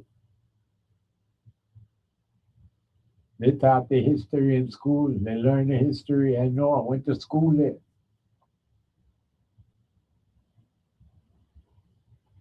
And that's why I reference what happened early this morning. It's between 2 and 3 o'clock this morning. I'm looking at YouTube, and beloved, I am seeing people go crazy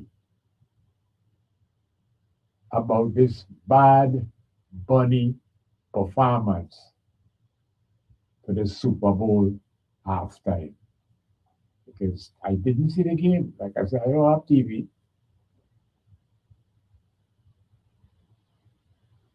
But I know that, well,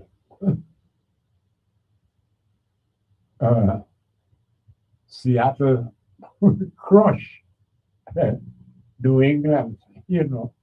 Uh, I don't know that much about it, but it's a halftime talk that really caught my consciousness. Beloved, I saw it maybe two, three, four different programs, different talk shows from these different perspectives. And beloved, all I can tell you is that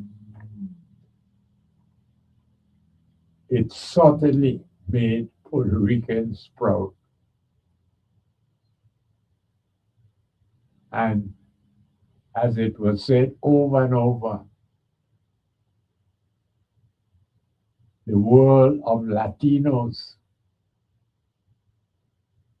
all throughout South America and Central America, beloved, they went crazy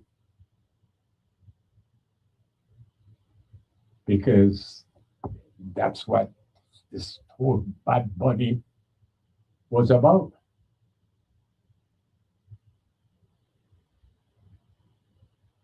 Pride in being who you are, and that despite all the negative talk about Bad Bunny and having, well, a lot of comments was that people didn't think Puerto Rico was part of America, so they didn't think that Bad Bunny was American. That he's a foreigner. Well, they learned last night that no, you know, Puerto Rico is a territory, an unincorporated territory of the United States, just like the Virgin Islands is. But Lord Harry the Church, uh, Bad Bunny make it so clear, Mr. that yes, Puerto Ricans are proud, and despite all the talk about we don't want no Spanish halftime show. This is America. Well, beloved, according to what I was learning this morning, uh, Bad Bunny and his halftime show break every record for halftime programs. And that now Bad Bunny holds the record for the biggest audience ever for a halftime show. They said that Kendrick Lamar had the record, but Bad Bunny broke the record with the Super Bowl Sunday. And I say, you see that, beloved? You see that? What to tell you, son? What to tell you when people get to feel pride in themselves and they own. I mean, what to tell you, you know? And this is what we're talking about inside out cultivation, beloved. Inside out cultivation. And that's what Armstrong ice cream signifies. Good afternoon. Welcome. Yeah, good afternoon. Welcome back. Yes, Welcome back.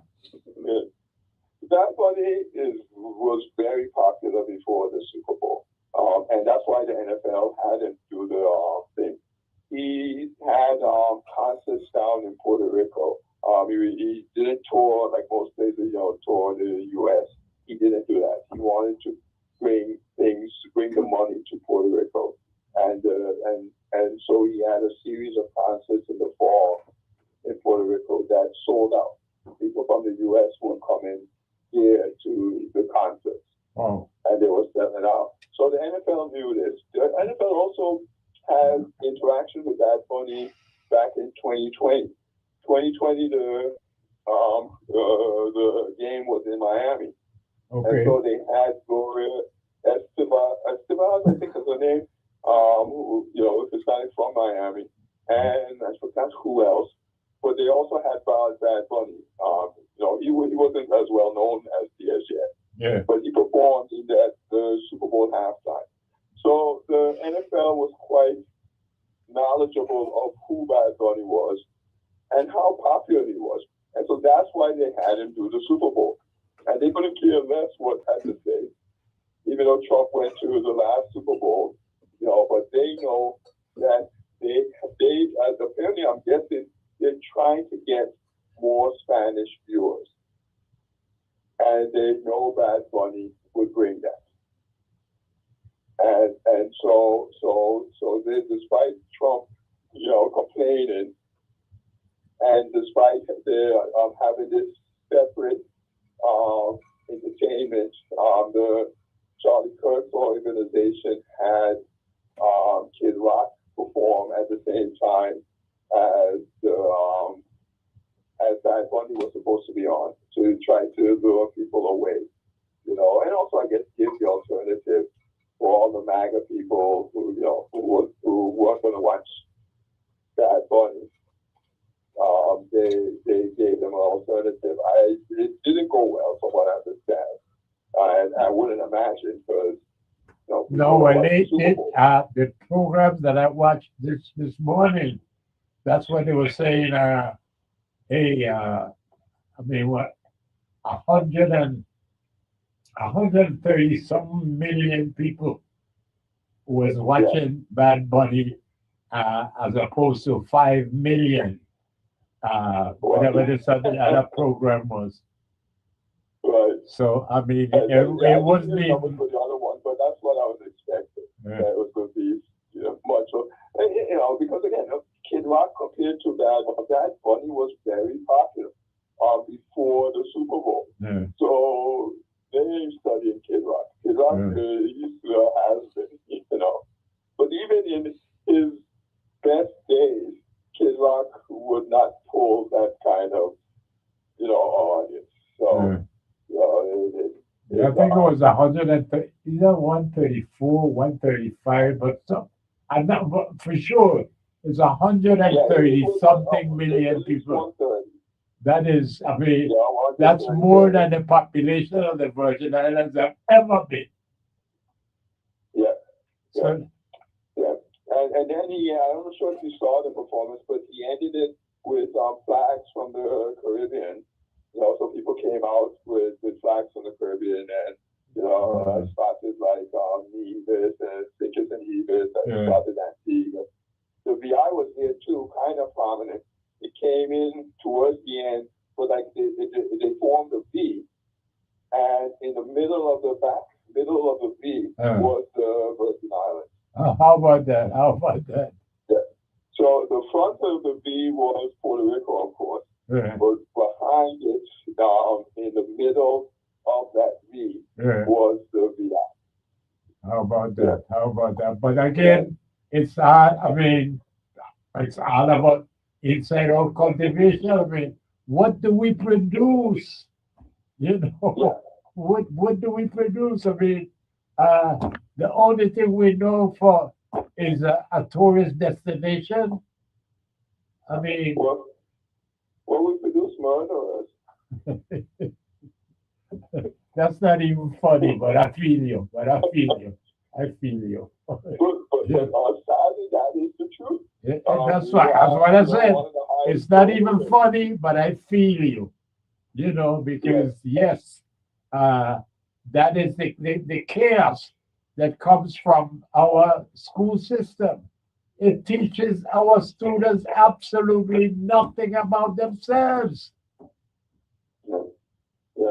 And not encouraging them to try to find out about themselves and even their individual. What am I good at?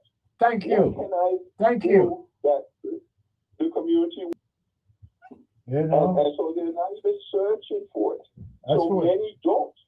Well, find that's it. what I'm You saying. know, I have no expertise in psychology, psychiatry, but you know, I will argue that there's a connection between this chaotic violence, you know, that we have in our society and the total absence of any identity in our curriculum.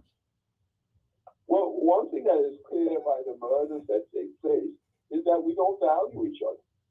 So it's like no big deal if I kill this person. That's right. You know, we don't see that that person probably has That's talents and right. abilities That's that right. could make the community's lives better. I mentioned that. I mentioned that last week that hey, 3 bodies, bullet ridden, were found, you know, in a dumpster, Concordia dumpster outside of Fredericksburg. And it was news for a day and a half. And that's it. Yeah. Yeah. And you know, what are the odds that we only produce one Tim Duncan? That there since then, and that's how many years ago? Thank you. That's what was that, the 90s? Well, 1997, I think, was his freshman year. Okay, so let's say 2000. So from 2000, 25 years later, there was not another one somewhere in our community. No, no. What's the likelihood of that? Again, You know, it's and even with Tim Duncan, he really wasn't. His abilities weren't really discovered by us. From what I understand, I wasn't around at the time, but I had cousins and whatnot that were around, and they were like, you know, nobody was studying Tim Duncan when he was in high school. It wasn't until, you know, like some college recruiter from Wake Forest, you know, saw the possibility and recruited him, and he blossomed while in college. yes, You know, we you don't certainly see did. the value in each other. So again, at Tim Duncan, we didn't see that. Well, again, I certainly have met his father, and I used to see him from the early days when he would be going back to school. At that time, American Airlines counter was just across the street from the store that I was managing. See him, and I would see it, and I see him grow. And again, never saw his mother, never met one, but she must have been a great woman because that was his whole thing, which is, I mean, it's a mountain for the average teenager today, black teenager today, to say that, hey, no, you know, this is just my freshman year in college. I want to finish. I want to graduate before I go into sports. I mean, it is prohibitive to find a young man who would refuse an NBA offer in his first year in college, where Tim Duncan turned out every single one of them say, hey, I promised my mother I am going to stay in college. I am going to get a 4-year degree. And he did. And Lord Harry the judge, you know, they had to make room for him when he came through because he was ready. He was ready. And to this day, you know, he is not the typical NBA superstar. I mean, when you get to read his credentials and you see, oh my God, this is him. Yes, you know, there's never been a power forward in a game like him, you know, and yet, again, he doesn't want a part of the spectacle that every superstar in the NBA does, whether it's a LeBron James or it's a whoever. Hey, what can I tell you? It's only I think it's it only was one. the part that he wasn't a star in high school, so a lot of them get these frame of minds from the beginning in high school. He wasn't a star in high school, and so I think that's what one made him look at the value of education, and two, also probably made him more coachable.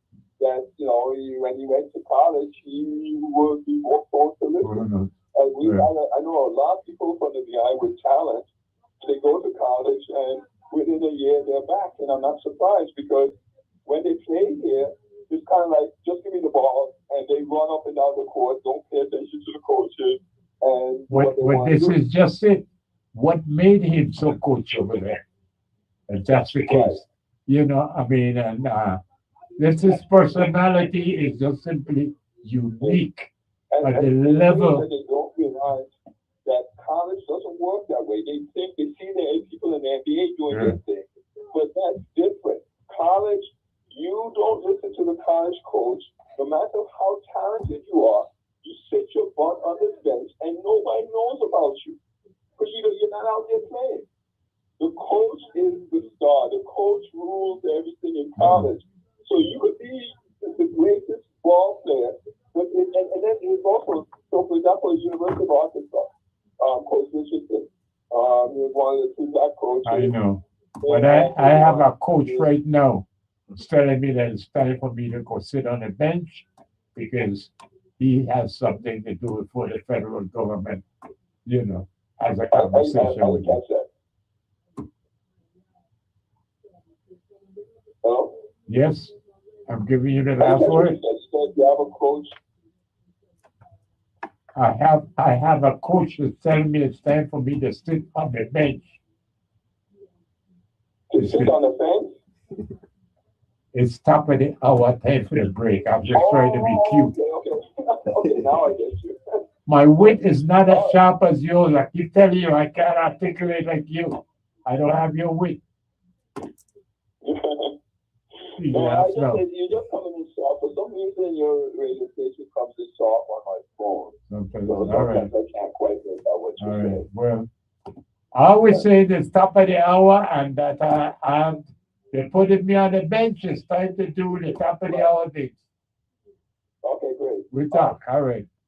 Lick your cream, beloved, because Absalom ice cream is just so good for your soul.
And beloved, yes indeed, you know, at the bottom of the hour, 3:30, it is time for beautiful Asia to take center stage. Coming up. And we are going to have our crucial history question.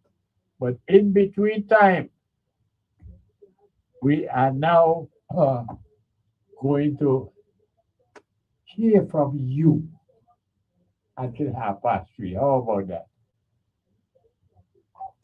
Good afternoon, Angel, Super Dad. Super Dad. how come you're not at the legislature today? Well, they didn't invite me.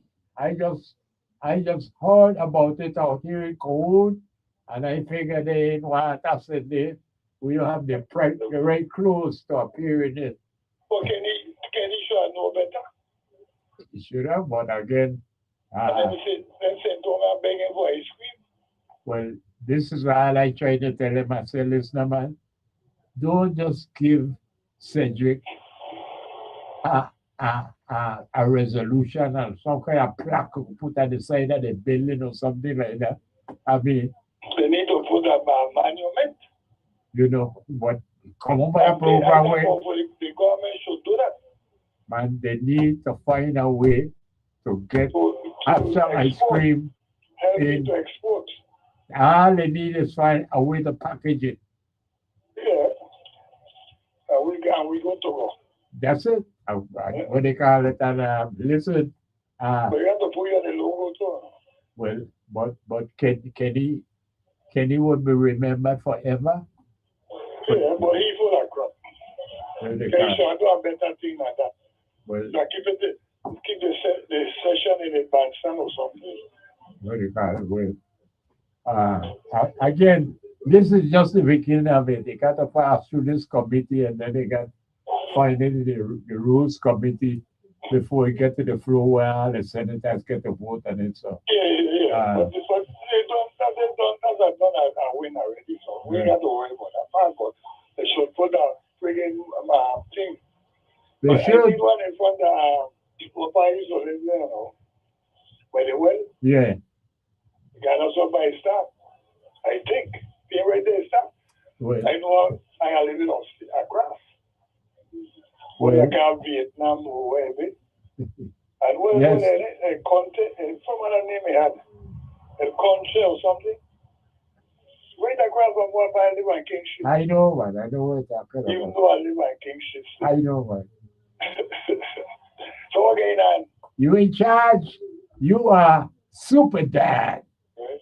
And they got almost the whole the William Brown family, and then the one I wish name I forget the name. Dennis sister, a Raymond's sister. Yes. You And they know. are chilling listening to them and I'm listening to you too. Okay. I go there. What I don't think Super Dad you mean? Sometimes I got that tree radio. You hear it there? You hear it there? You hear it there, beloved? You hear it? So nobody can say something and say that I am true because I know the truth. I don't know what it call. I tell them that. I says, you know, you go on. Super Dad listen to hearing you. Oh, yeah. Yes. And then I will listen to my complaint about the taxi thing. You don't know any taxi man or run later and tell a again, eh? No. For me, no, right? They're more interested in tourism. They'll forget when tourists come. What do you call it? That's why they need to boycott them when tourists in there. But well, I know how the operatives in Thomas, but I don't know it's inquiry. You are taxi 10 o'clock. But they say, but they are saying to my colleague, I was talking about, Oh, Professor William this man, I was telling him about, you know, people complain, but we got to complain. And that thing that what they're doing, they should change that thing from charging seniors $4 for the para something of it. People like me and Sonny, the army or what? Sonny Vance. You know, so I got away the back on them. Yeah. Away that night. Yeah, man. So anyway, let the big guns. I listen that. Here is when the big guns then come. I hear him, Mr. Because I see you got all kind of thing in the background, there, Mr. You got. Not a big music thing just passed. Oh, okay. And they all the way in the back. All right. And they Axiano. Okay. That's what you mean. Okay. Yeah, but the blood names are vibrating in the building. I say, okay. Then. When you in charge, Mr. You run things. So let the big guns then come in. Good thing. All right. They know.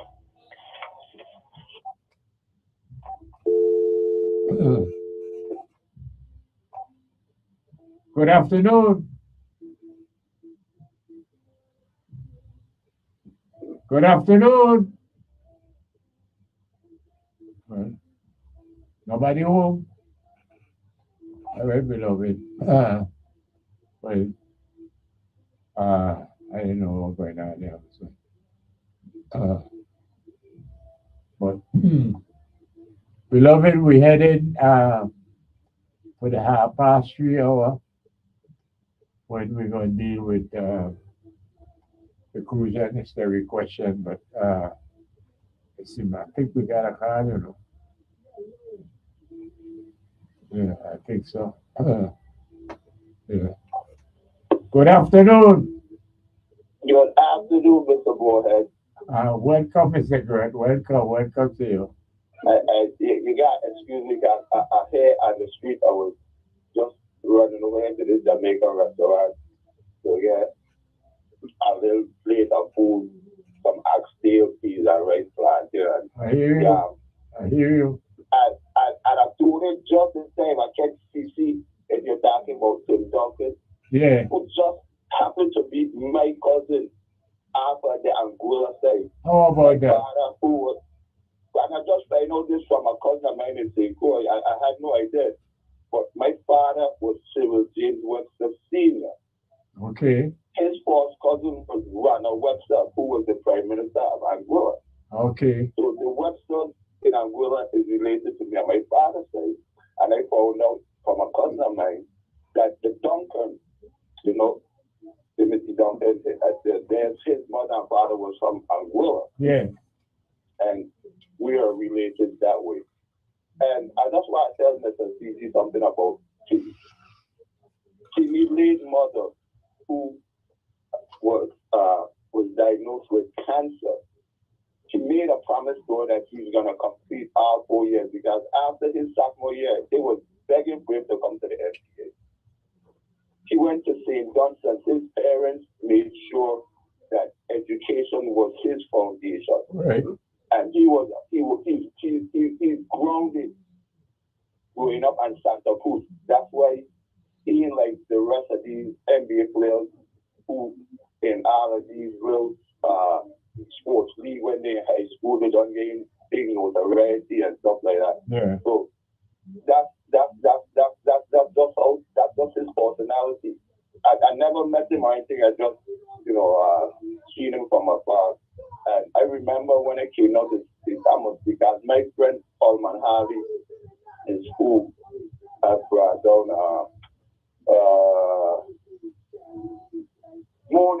Atlanta morning. They used to come down for the summer. Okay. Okay. They started TV and told the Wade Forest coach about it, because somebody that came with morning had affiliation with Wade Forest and the coach. I think Dave Odom was the coach for Wade Forest, and told him about it. Yeah. Now, and then I was able to get Super Dad. I had to sit up here and I had a new partner because I didn't want to miss a thing. He always say the biggest group for the big gun, like I tell you last week, he's the biggest of the gun. you know that big cat. I forget what the name of it is, but the Germans had invented World War II. They used to shoot the biggest head artillery. That's who Super Dad is. That's Super Dad. And I'm so glad that y'all were talking about after ice cream. I just went and made some Haagen-Dazs, some raisin and chocolate, and when I'm picking it up, I said, why could I be here picking up some sour sap, lemongrass, Right. Coconut Amsang ice cream right there in this refrigerator. Well, that is what we're pushing here because Senator um, uh, Kenny Gittins, Okay. is pushing for a resolution honoring the family, and the legacy of Absang ice cream. And we didn't hear, pushing say, well, that is the opening, but we want, inside out cultivation. And so we want for the legislature to come up with a plan, that Absang ice cream could get packaged so that it could be sold wherever ice cream is sold. And And inside out cultivation is way past overdue. well, we are hoping because we don't produce nothing. All we are known for is a tourist destination. That's it.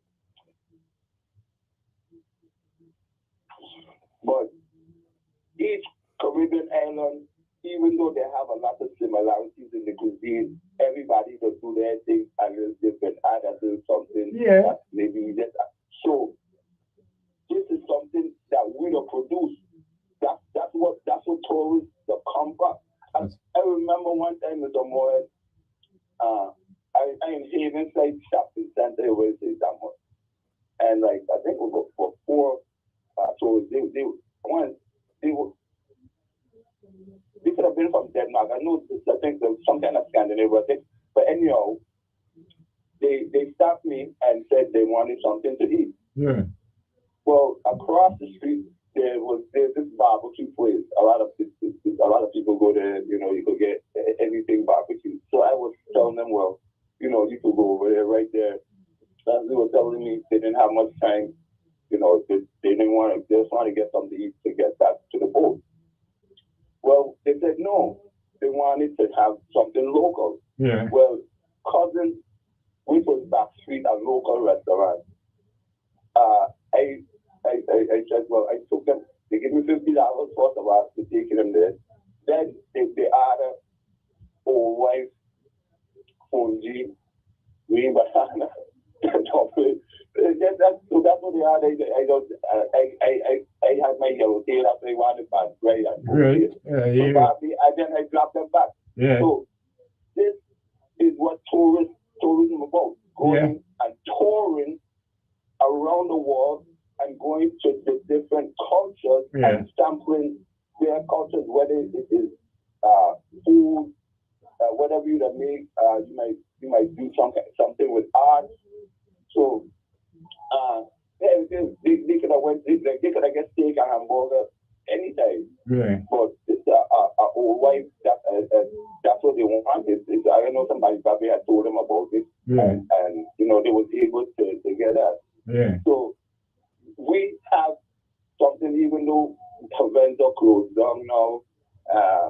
When I guess we make watches back in the day, is aluminum and all these other industrial products, where we still have what the locals, because those corporations wasn't local, they just came to the territory maybe for tax incentives or whatever the case was. But we could start there, as we say, inside our cultivation. I just look at Burkina Faso, a video there, Abraham Toure. He was saying every year, hundreds, maybe millions of mangoes just rotting on the ground. He turned that around. Introducing mangoes, doing that kind of thing. We have the same problem in the world now. Yes, we Mango do. growing bearing twice a year. We don't have mature mango trees in property. Just about everybody. Yeah, we have a built-in market for mangoes. Already you have to plant nothing unless it's mature. It takes mango tree and take 8-10 years to mature. You already have mature trees bearing twice a year because you're under the Caribbean sun, so you're getting constant sun and all you need is water. Right. So we could start there. Like I say, Absang ice cream could be the tip of the spear. This is done an established business over 100 years and growing. And like I say, I don't know who don't like ice cream, from a baby to a senior. So the promoted, and you can even ask to get, we have global iconic athletes from Tim Duncan, Aliyah Boston, Julian Jackson, that we can use to promote these products. And if you're gonna make a commercial, what better place than paradise? I mean, that's not like that. You're gonna make a sunshine at sea. So Right. the advertisement, if the product will sell itself, you have household names for the recognition, and you do the promotion behind that. I mean, it's not difficult. It's not rocket science. But anyhow, Mr. Moorhead, it's almost 3:30. Right? For beautiful Aisha. Yes, it is. Yes, So it let is. me hang up and continue to tune in. Absolutely, And absolutely. at this note, Super Dad, we need you to come and do a segment with Mr. Moorhead. Even if it's just once a month to start out, we need you there in the studio too. Here you are. That's what you don't miss I nothing. know, yeah. All right, I got Mr. Moorhead, so you can continue the program. Good thing. Stay strong. Stay Good strong. thing. All right. All right. Good thing. All right, beloved. And yes, we're ready to take our final break here so that we could come back with our crucial history question for today. So we are ready for our break, beloved. So all we're gonna tell you is, as usual, lick your cream. Because I'm summer ice cream is just so good for your soul.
We're back, beloved. And it is that time. Yes, there's beautiful Aisha. She gathered her spot center stage. Well, beloved, let us tell you how this one is going to go today. Because, beloved, ah, well, you have heard my telling of what happened after the fire burned and what happened to 14 women in Grove Place. And today, I am going to give you what is the version that you will read in this book that is called A History of the United States Virgin Islands. Beloved, have you ever heard of this book? It's entitled A History of the United States Virgin Islands. And it's by Charles W. Turnbull, Marilyn F. Krieger, and William W. Boyer. Beloved, I want you to turn to page 236, because that is where I am at. And it's at the section that says loss of lives and punishment for rebels.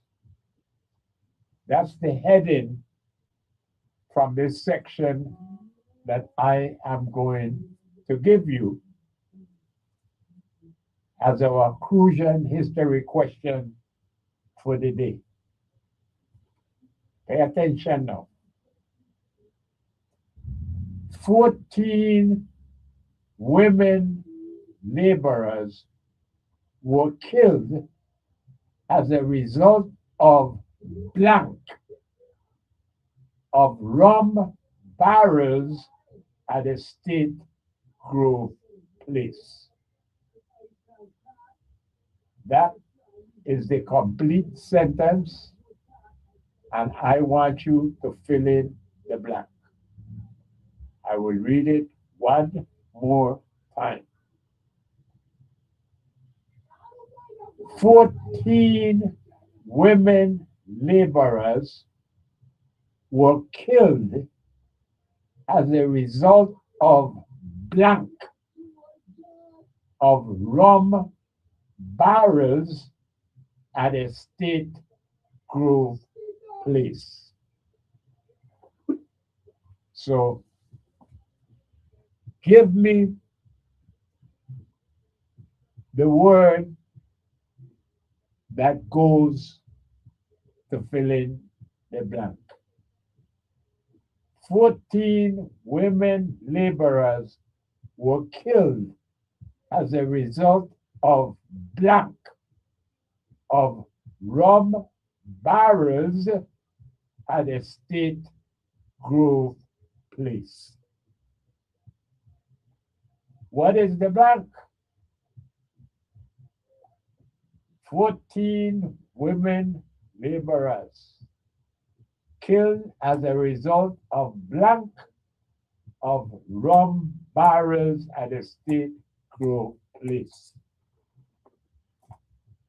Beloved, if you have the book and you got to page 236, it's right there for you. But as I'm thinking And most of you don't have the book. So you don't have this version of what happened at Grove Place. Let us see, beloved. Good afternoon. Yes, good afternoon, Mario. Yes, indeed. All right. Well, I ain't got no book. That's my disclaimer. you got a book. All right. But I'm making a guess of forming barriers. All right. So, as you read, 14 women laborers were killed as a result of burning of rum barrels at a State Grove Place. That's my guess. That is your guess. It's a good guess, but we'll and come again. Yeah. All right. Good afternoon. Good afternoon. Yes. I am looking to hear from you as to how we're going to fill in the blank. 14 women laborers were killed as a result of blank of rum barrels at the State Grove Place. Let me see. I think it's molasses barrel. Okay. 14 women laborers were killed as a result of molasses of rum barrels at the State Grove Place. Yeah. Well, we and come again. Nobody gonna walk. Beloved, let's go now. Good afternoon. Good afternoon. No, you changed your mind. You had the same bread. Beloved,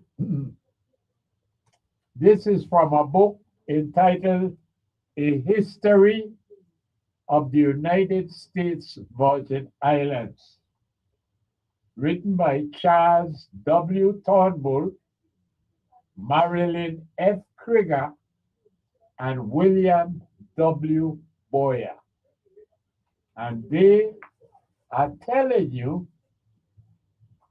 what happened to 14 women in Grove Place after the Great Fire Burn. Good afternoon to you. Yeah, good afternoon, Mario. Yes. Calling to try. All right. Give I me, would say the rum barrel, the carton. Okay, I would say the rum barrels exploded. well, again, Uh, 14 women laborers were killed as a result of an explosion. The barrels them they exploded, so there was an explosion, All and right. it caused 14 of them to die. All right, let me read it out there. 14 women laborers were killed Uh, as a result of explosions of rum barrels at a State Grove Place. That's what it says. yeah, that's what I'm saying. And I says to you, beloved, give him some cream to lick. All right. Thank you. You do it again, one more time. It's Thank you. Yeah, thanks. it's explosions. So you laughing, you laughing. You were guessing this time because I know you ain't got his book. Yeah, I have an ancient African secret. I can't reveal it. All right. Well, give it a name. My name is Derek Hendricks. He said, my name is Derek Hendricks, right? Yeah, and I'm giving it to my sister-in-law, Eugenie Francis. Wait, okay, wait a minute. Eugenie Francis, yeah.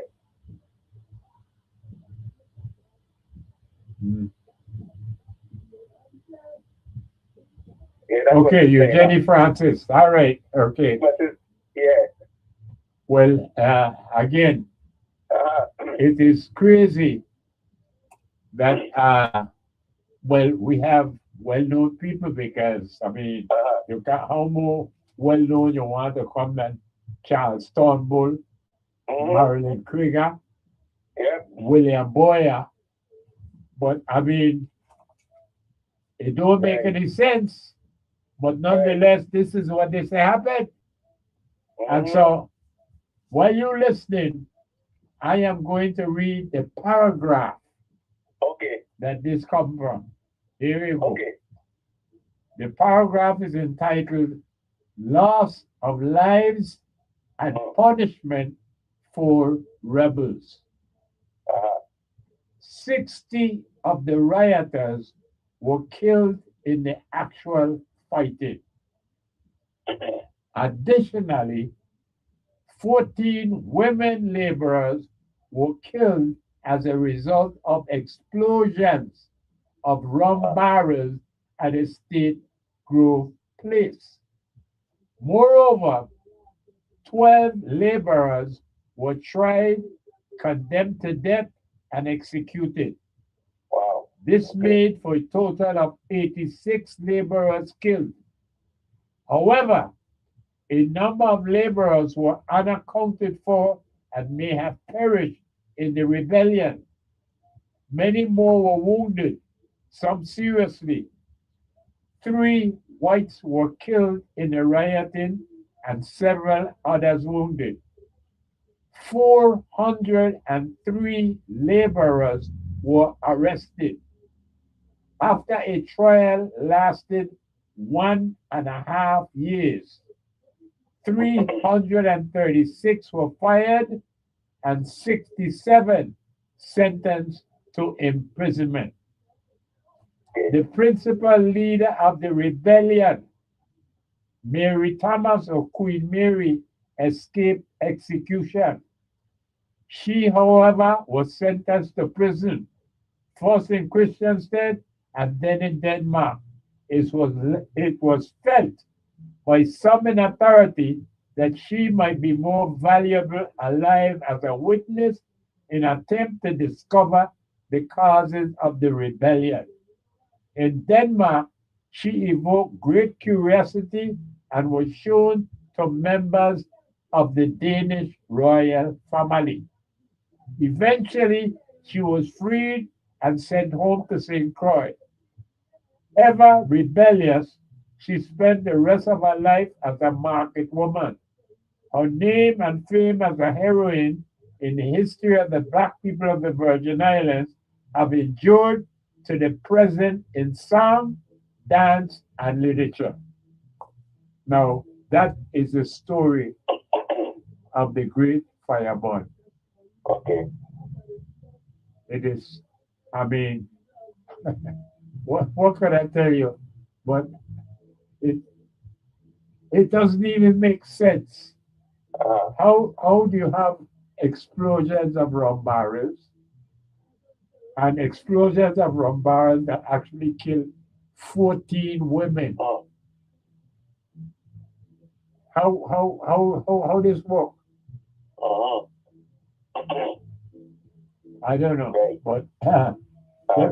Derek Andrews, maybe Okay. you could appeal to your African elders to help you because Okay. I I don't understand it, and I thought I wanted to do this because I was just last week Wednesday when I was sitting for my sister, and again tomorrow I'll be doing that.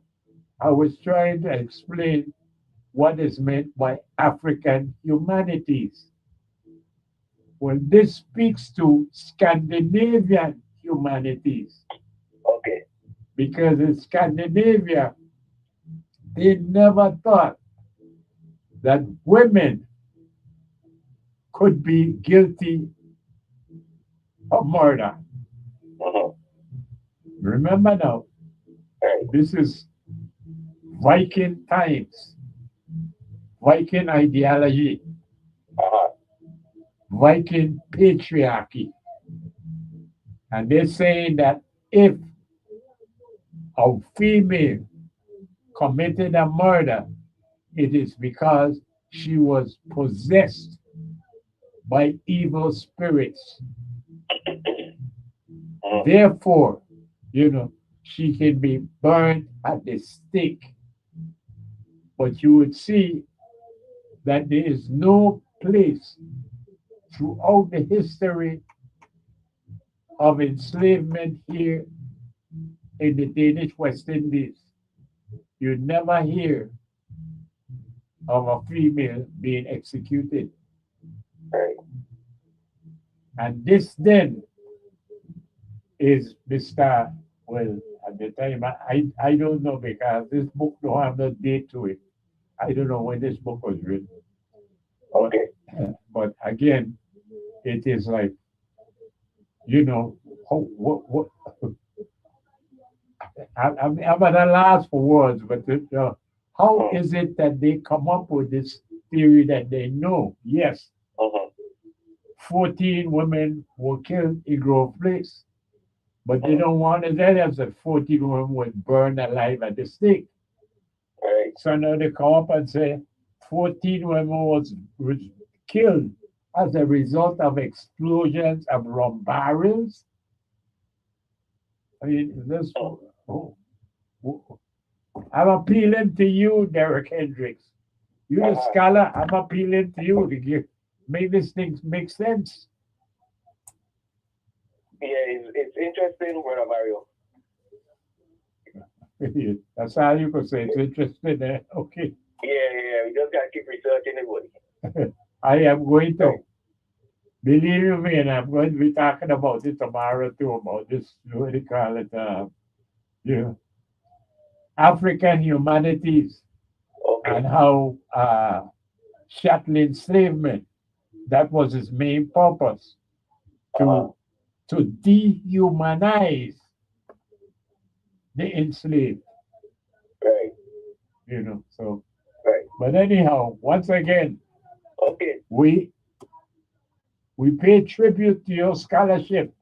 And beloved, Derek Hendricks has done it one more time, and he is offering to Eugenie Francis, right, his ice cream for the day.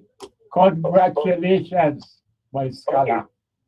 All right, thanks a lot, Brother Barrow. All the best. Always information and enlightenment. Yes, sir. All right, brother, have a good day. All the best to you. Okay, thank you. So yes, beloved, I hope you realize now that our former governor, our former commissioner of education, who along with Marilyn Krieger and William Boyer wrote a history of the United States Virgin Islands. And they had the unmitigated gall to say that 14 women were killed in Grove Place because of the explosion of some rum barrels. Can you imagine that? Good afternoon. Yeah, Mario, that question was red herring, man. Again, I just wanted to put it in there so that my beloved audience could get to understand why it is that we have such a challenge to get Virgin Islands history taught to our students in our schools. This here is how a former governor, the former commissioner of education, Governor Thornwood, how he explains what happened to the 14 women in Grove Place. So, Mario, Yeah. that explanation didn't sound plausible to me at all. It should be plausible to anybody. Well, how the hell you get, an explosion of rum barrels that killed 14 women? They had dynamite. Thank you. Me know all of the and it would just killed the 14 women that had been arrested. And the only reason these 14 women were there were to be burned alive at the stake. But you see, they can't tell this truth. They don't tell you about the humanities of Scandinavian people, the Viking ideology that women were the same human beings as men, and so that women didn't have the capacity to commit murder. So if they did, it was because they were possessed by an evil spirit. And so therefore, they were burned at the stake like a witch. I wonder where they find all this information from. Where they find it? You tell me. I can't tell you. I ask you. Yes, I don't know, because this is me to tell me I am a troublemaker, but all I could do is offer to you. I feel like this here, the name of the book is a history of the United States Virgin Islands. And I can tell you at the same time, that hey, people have humanities, because humanities is the knowledge that speaks to how a given people in a given place at a given time, how they live. That's the humanities. Yeah. And I'm saying to you, I'm saying that the Scandinavian humanity was such that females couldn't commit murder. Right, but coming back to the question now, I could see 4 people burning up something for explosion, Mario. That's Where where they get it from? That's where it takes everything. Where they get it from? To explode you. 14 women laborers were killed as a result of explosions of rum barrels at a State Grove place. Well, you better put that book back on that cover, man. When again, I mean, these are the kind of things that does get me a little bit upset, that I, hesitate, because I go realize that I'm talking on the radio and whatnot, can't do this.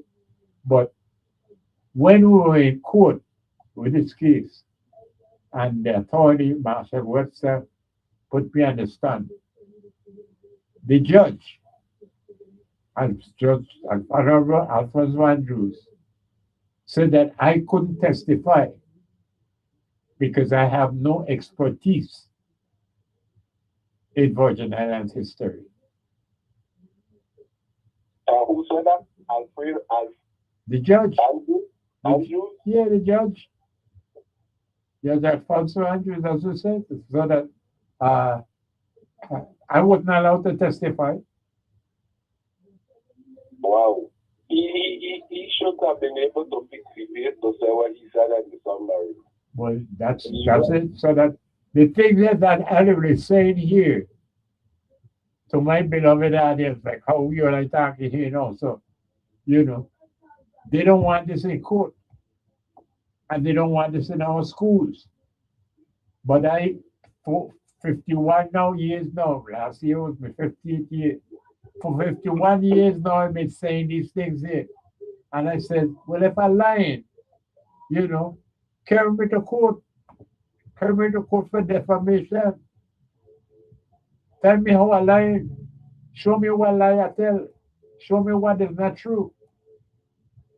Because I'm telling you what I'm telling you, and I just write my books. And so that, again, you are free to say what you want to say.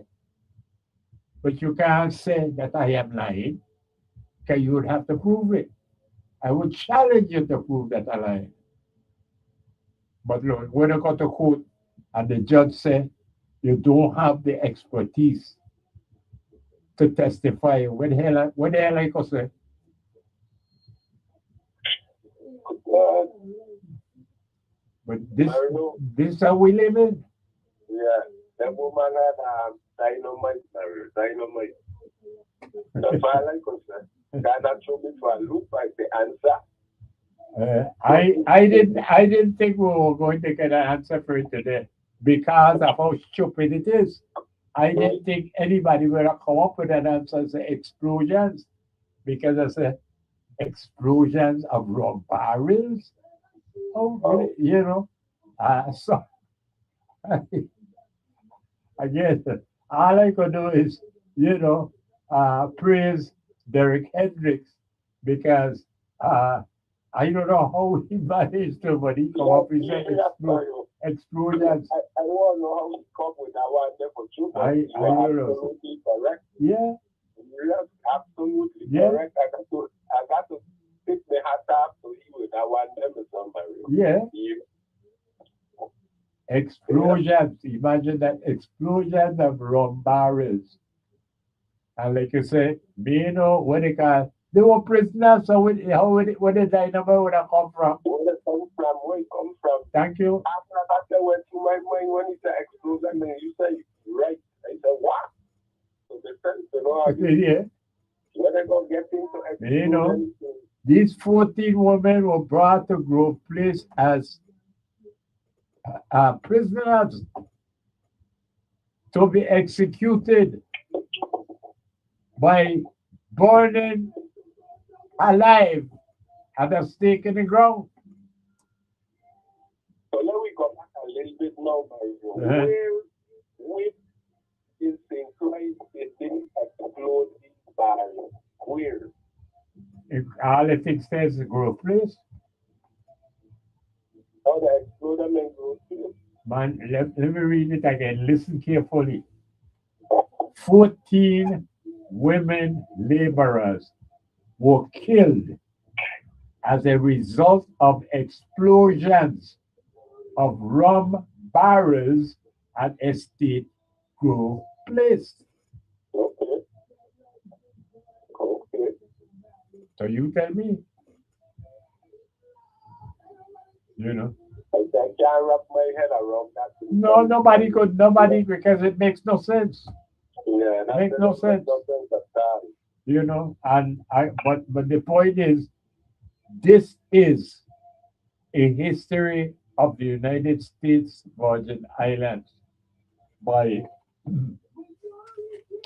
Charles Turnbull, Marilyn Krieger, and William Boyer. And these are people that we are made to believe know the history of the Virgin Islands. And this is the kind of things then what they call it, like, hey, this because we were talking about humanities last week, it's not make me think about it, and I harassed and so digging to find this book, because it's years since I had last read this book here. Because I mean the book is full of stupidness like this that don't make sense. That's why I'm about to ask so much more nonsense with that team. Hey, it's full of it. So that Full of it. But yet this is what they put on our people.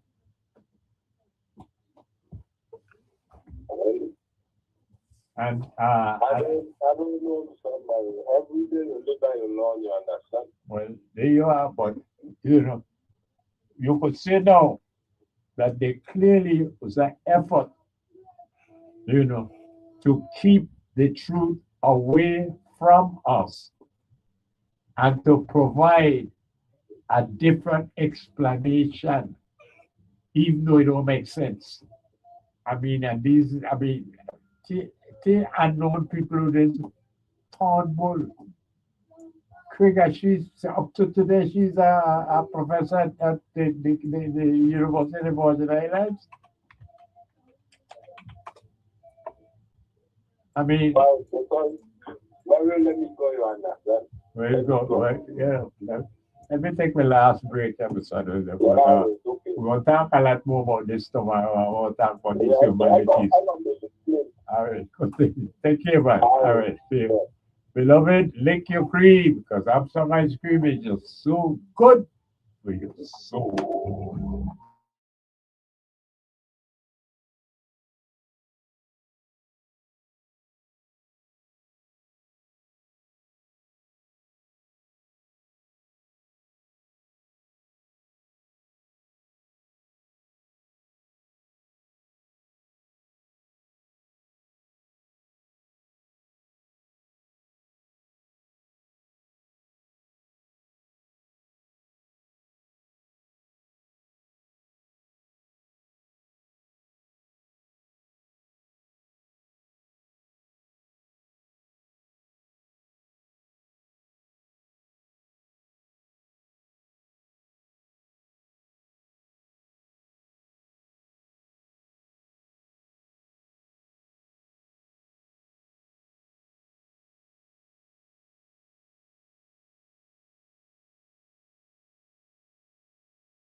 We're back, beloved. That was our last break, and that means that this is last lap. And it's on you, beloved.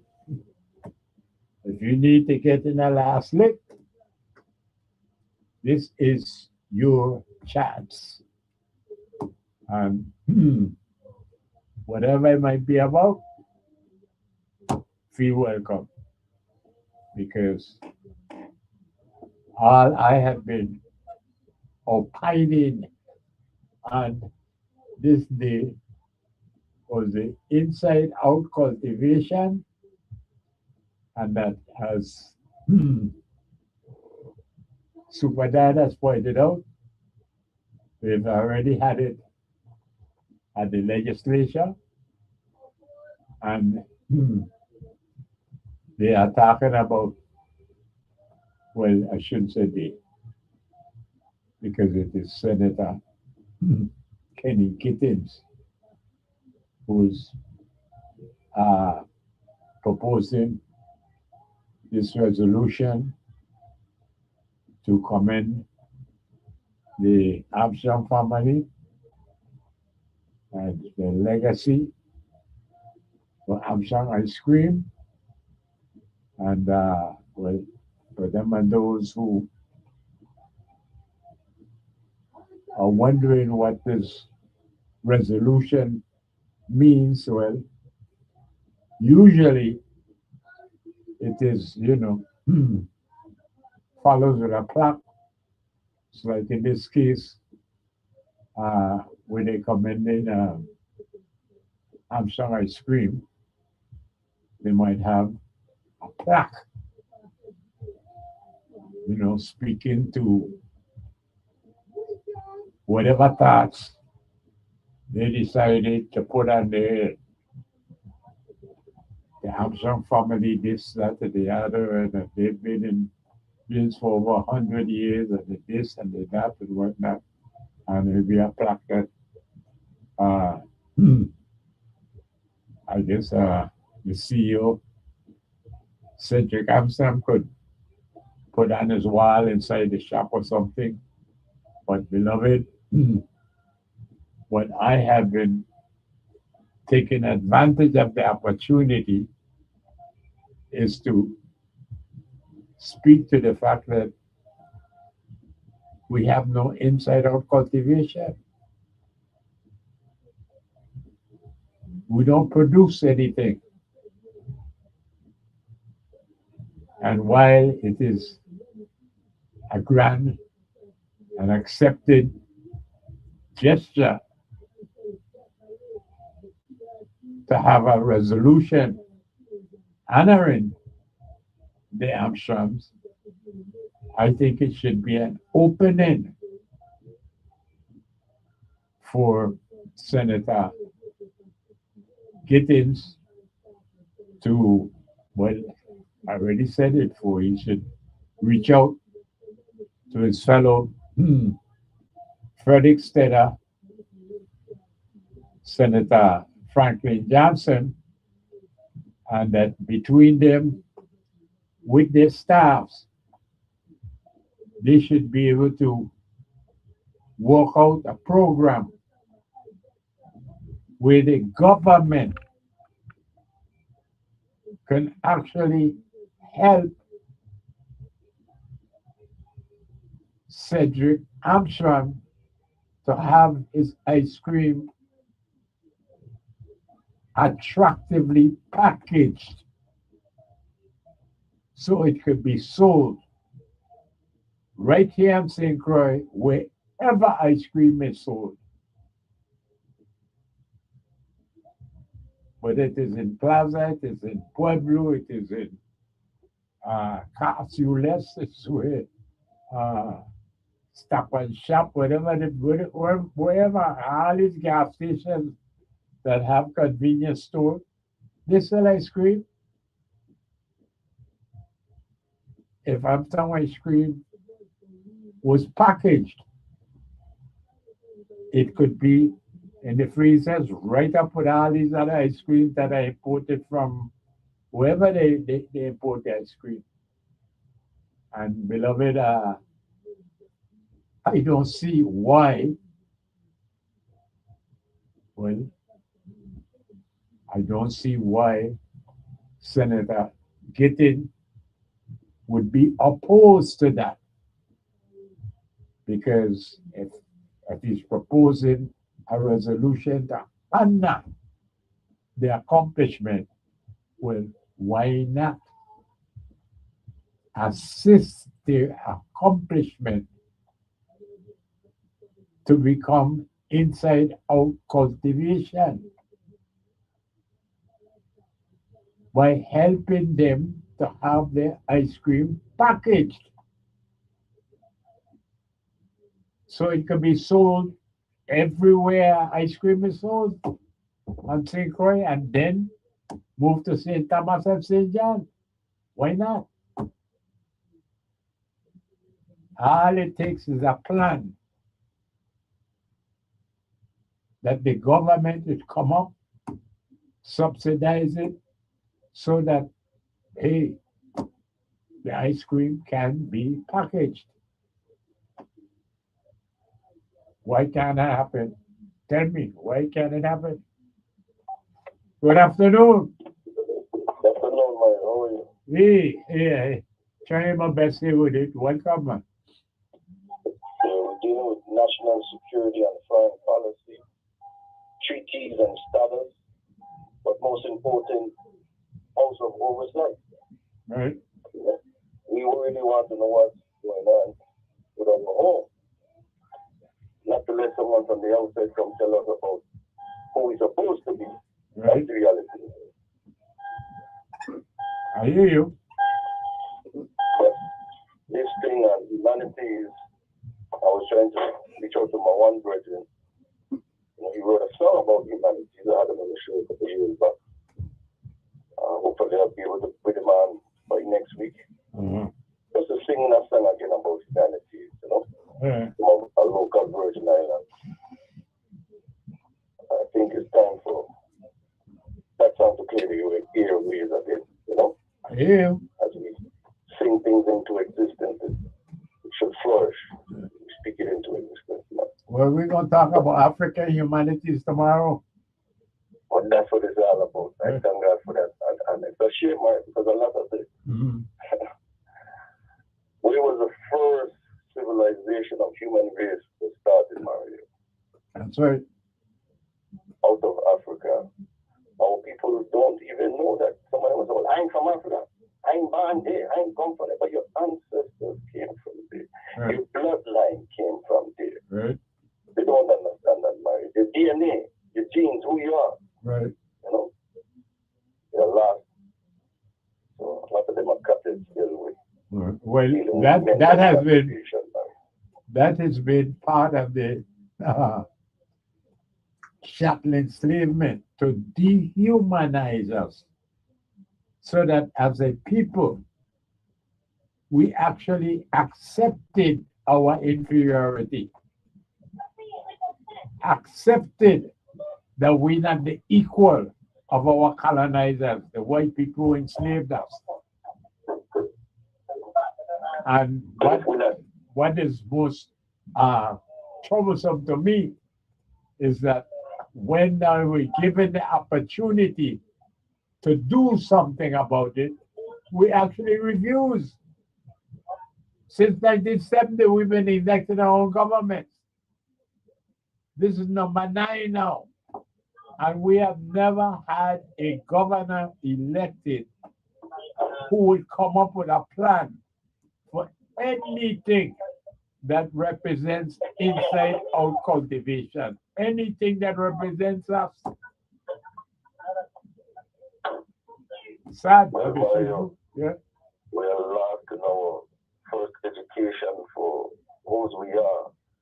And teaching this to the younger generation, but we are more lost in our leaders, because as you get older, you should know better. As you get older, you should want to know better. As you get older, you should just know damn better. Right? That is the reality. Yeah. But listen and learn. We've always been in that. Never listen, we won't learn anything. I don't care who you are. Yeah. You wouldn't know to do nothing. Yeah. But unfortunately, our leaders, and I will stress that daily, they will tell us a lie, and at the same time, don't tell us the truth, Mary. Yeah. And they will stay on that path Yeah. of going down, the dirt road or the shortcut, Yeah. than taking the main road to learning about a foundation and planting a seed and the root Yeah. of who you are as a human being of society and what should be taught in the world righteously, Yeah. and not send the people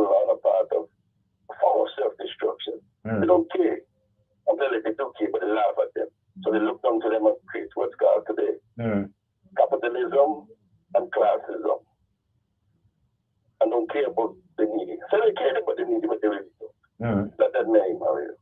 Say that they do, but they really and truly don't.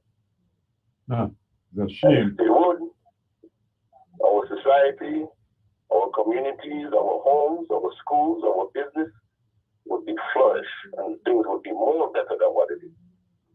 And it's not that we're trying to talk negative. We should be way far ahead than where we are. But unfortunately, because of the history of destroying Black African societies, population, and communities around the world throughout history that they created and they have destroyed, they're still on that path of self-destruction and make sure that people won't have the things that they need to run a society, a community, a school, etc. It all starts with teaching and lack of understanding what you're preaching on the show. So, thank you for that consciousness, Mario. Thank you for the food that nourish. And thank you for that enlightenment. And be blessed, Mario. And thank you, man. You stay strong. Give thanks. All right. Yeah, Yes. But yes, beloved, that's the point. It's like,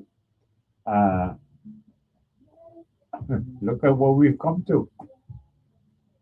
You know, and it doesn't bother our government. It doesn't bother our representatives in government that we don't produce anything. And everything that we consume comes from the outside.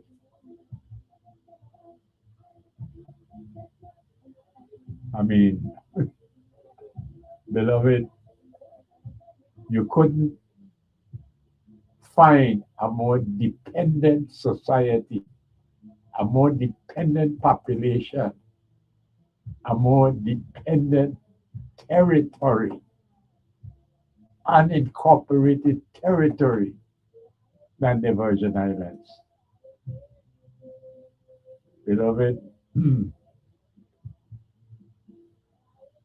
we have absolutely no inside-out production. And this is why I have jumped on this opportunity created by Senator Kenny Gittins, pushing for a resolution to honor and pay tribute to the Armstrong family and the Armstrong homemade ice cream legacy. But Lord Harry, the judgment, is that all that we can do? Why can't we help this ice cream that is so desired and craved and praised by everyone? Why can't we have the government help it to become part of our inside-out cultivation? And what we're talking about here is like, say, hey, Senator Gittins, reach out and, you know, work with Senator Johnson as Frederick Steaders, not because you're Frederick Steaders, but because you are knowledgeable of Armstrong ice cream. You would have known about Armstrong ice cream all your life. Even before Cedric Armstrong set up the shop that is now located east of the Campo Rico Shanty and Queen Mary Highway there. Even before there was a shop, Senator Gittins, Senator Johnson, you know Armstrong ice cream. You used to go in the yard to get the ice cream. Now all I'm saying is use the power you have as lawmakers. Use that power to come up with a subsidy, some kind of a plan that would allow for Amsterdam ice cream to be packaged. Because that is the one hurdle that the ice cream needs to get over, needs to be packaged so it can be available wherever ice cream is sold. And I dare to say that, beloved, all of these places that sell ice cream, they would be happy, overjoyed to be able to sell Armstrong ice cream. I used to sell Armstrong ice cream when I was managing the airport gift shop. And beloved, everybody loves Armstrong ice cream.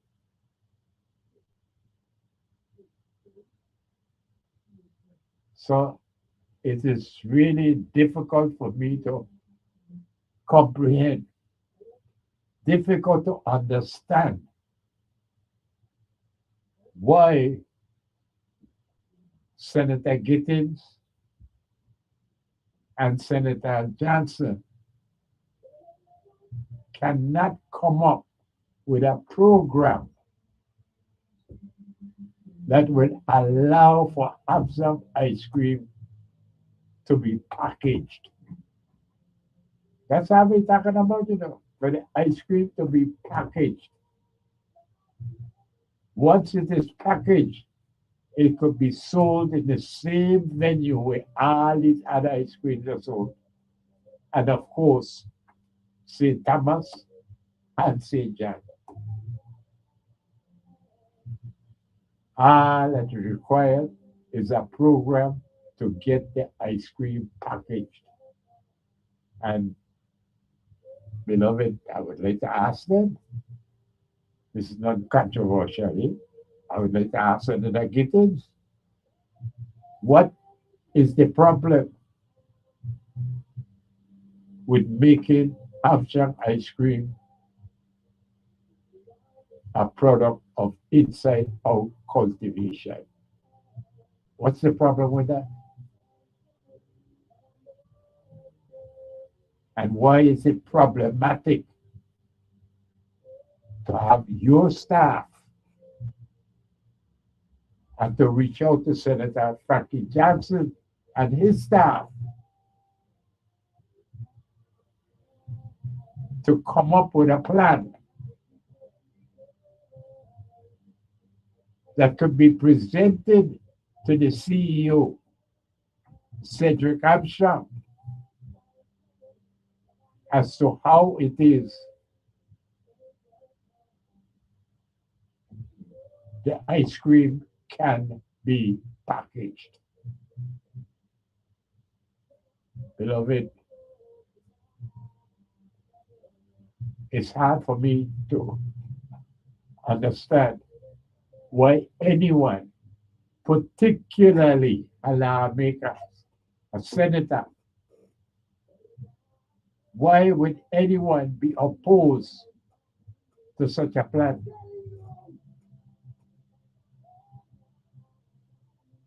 Matter of fact, I would think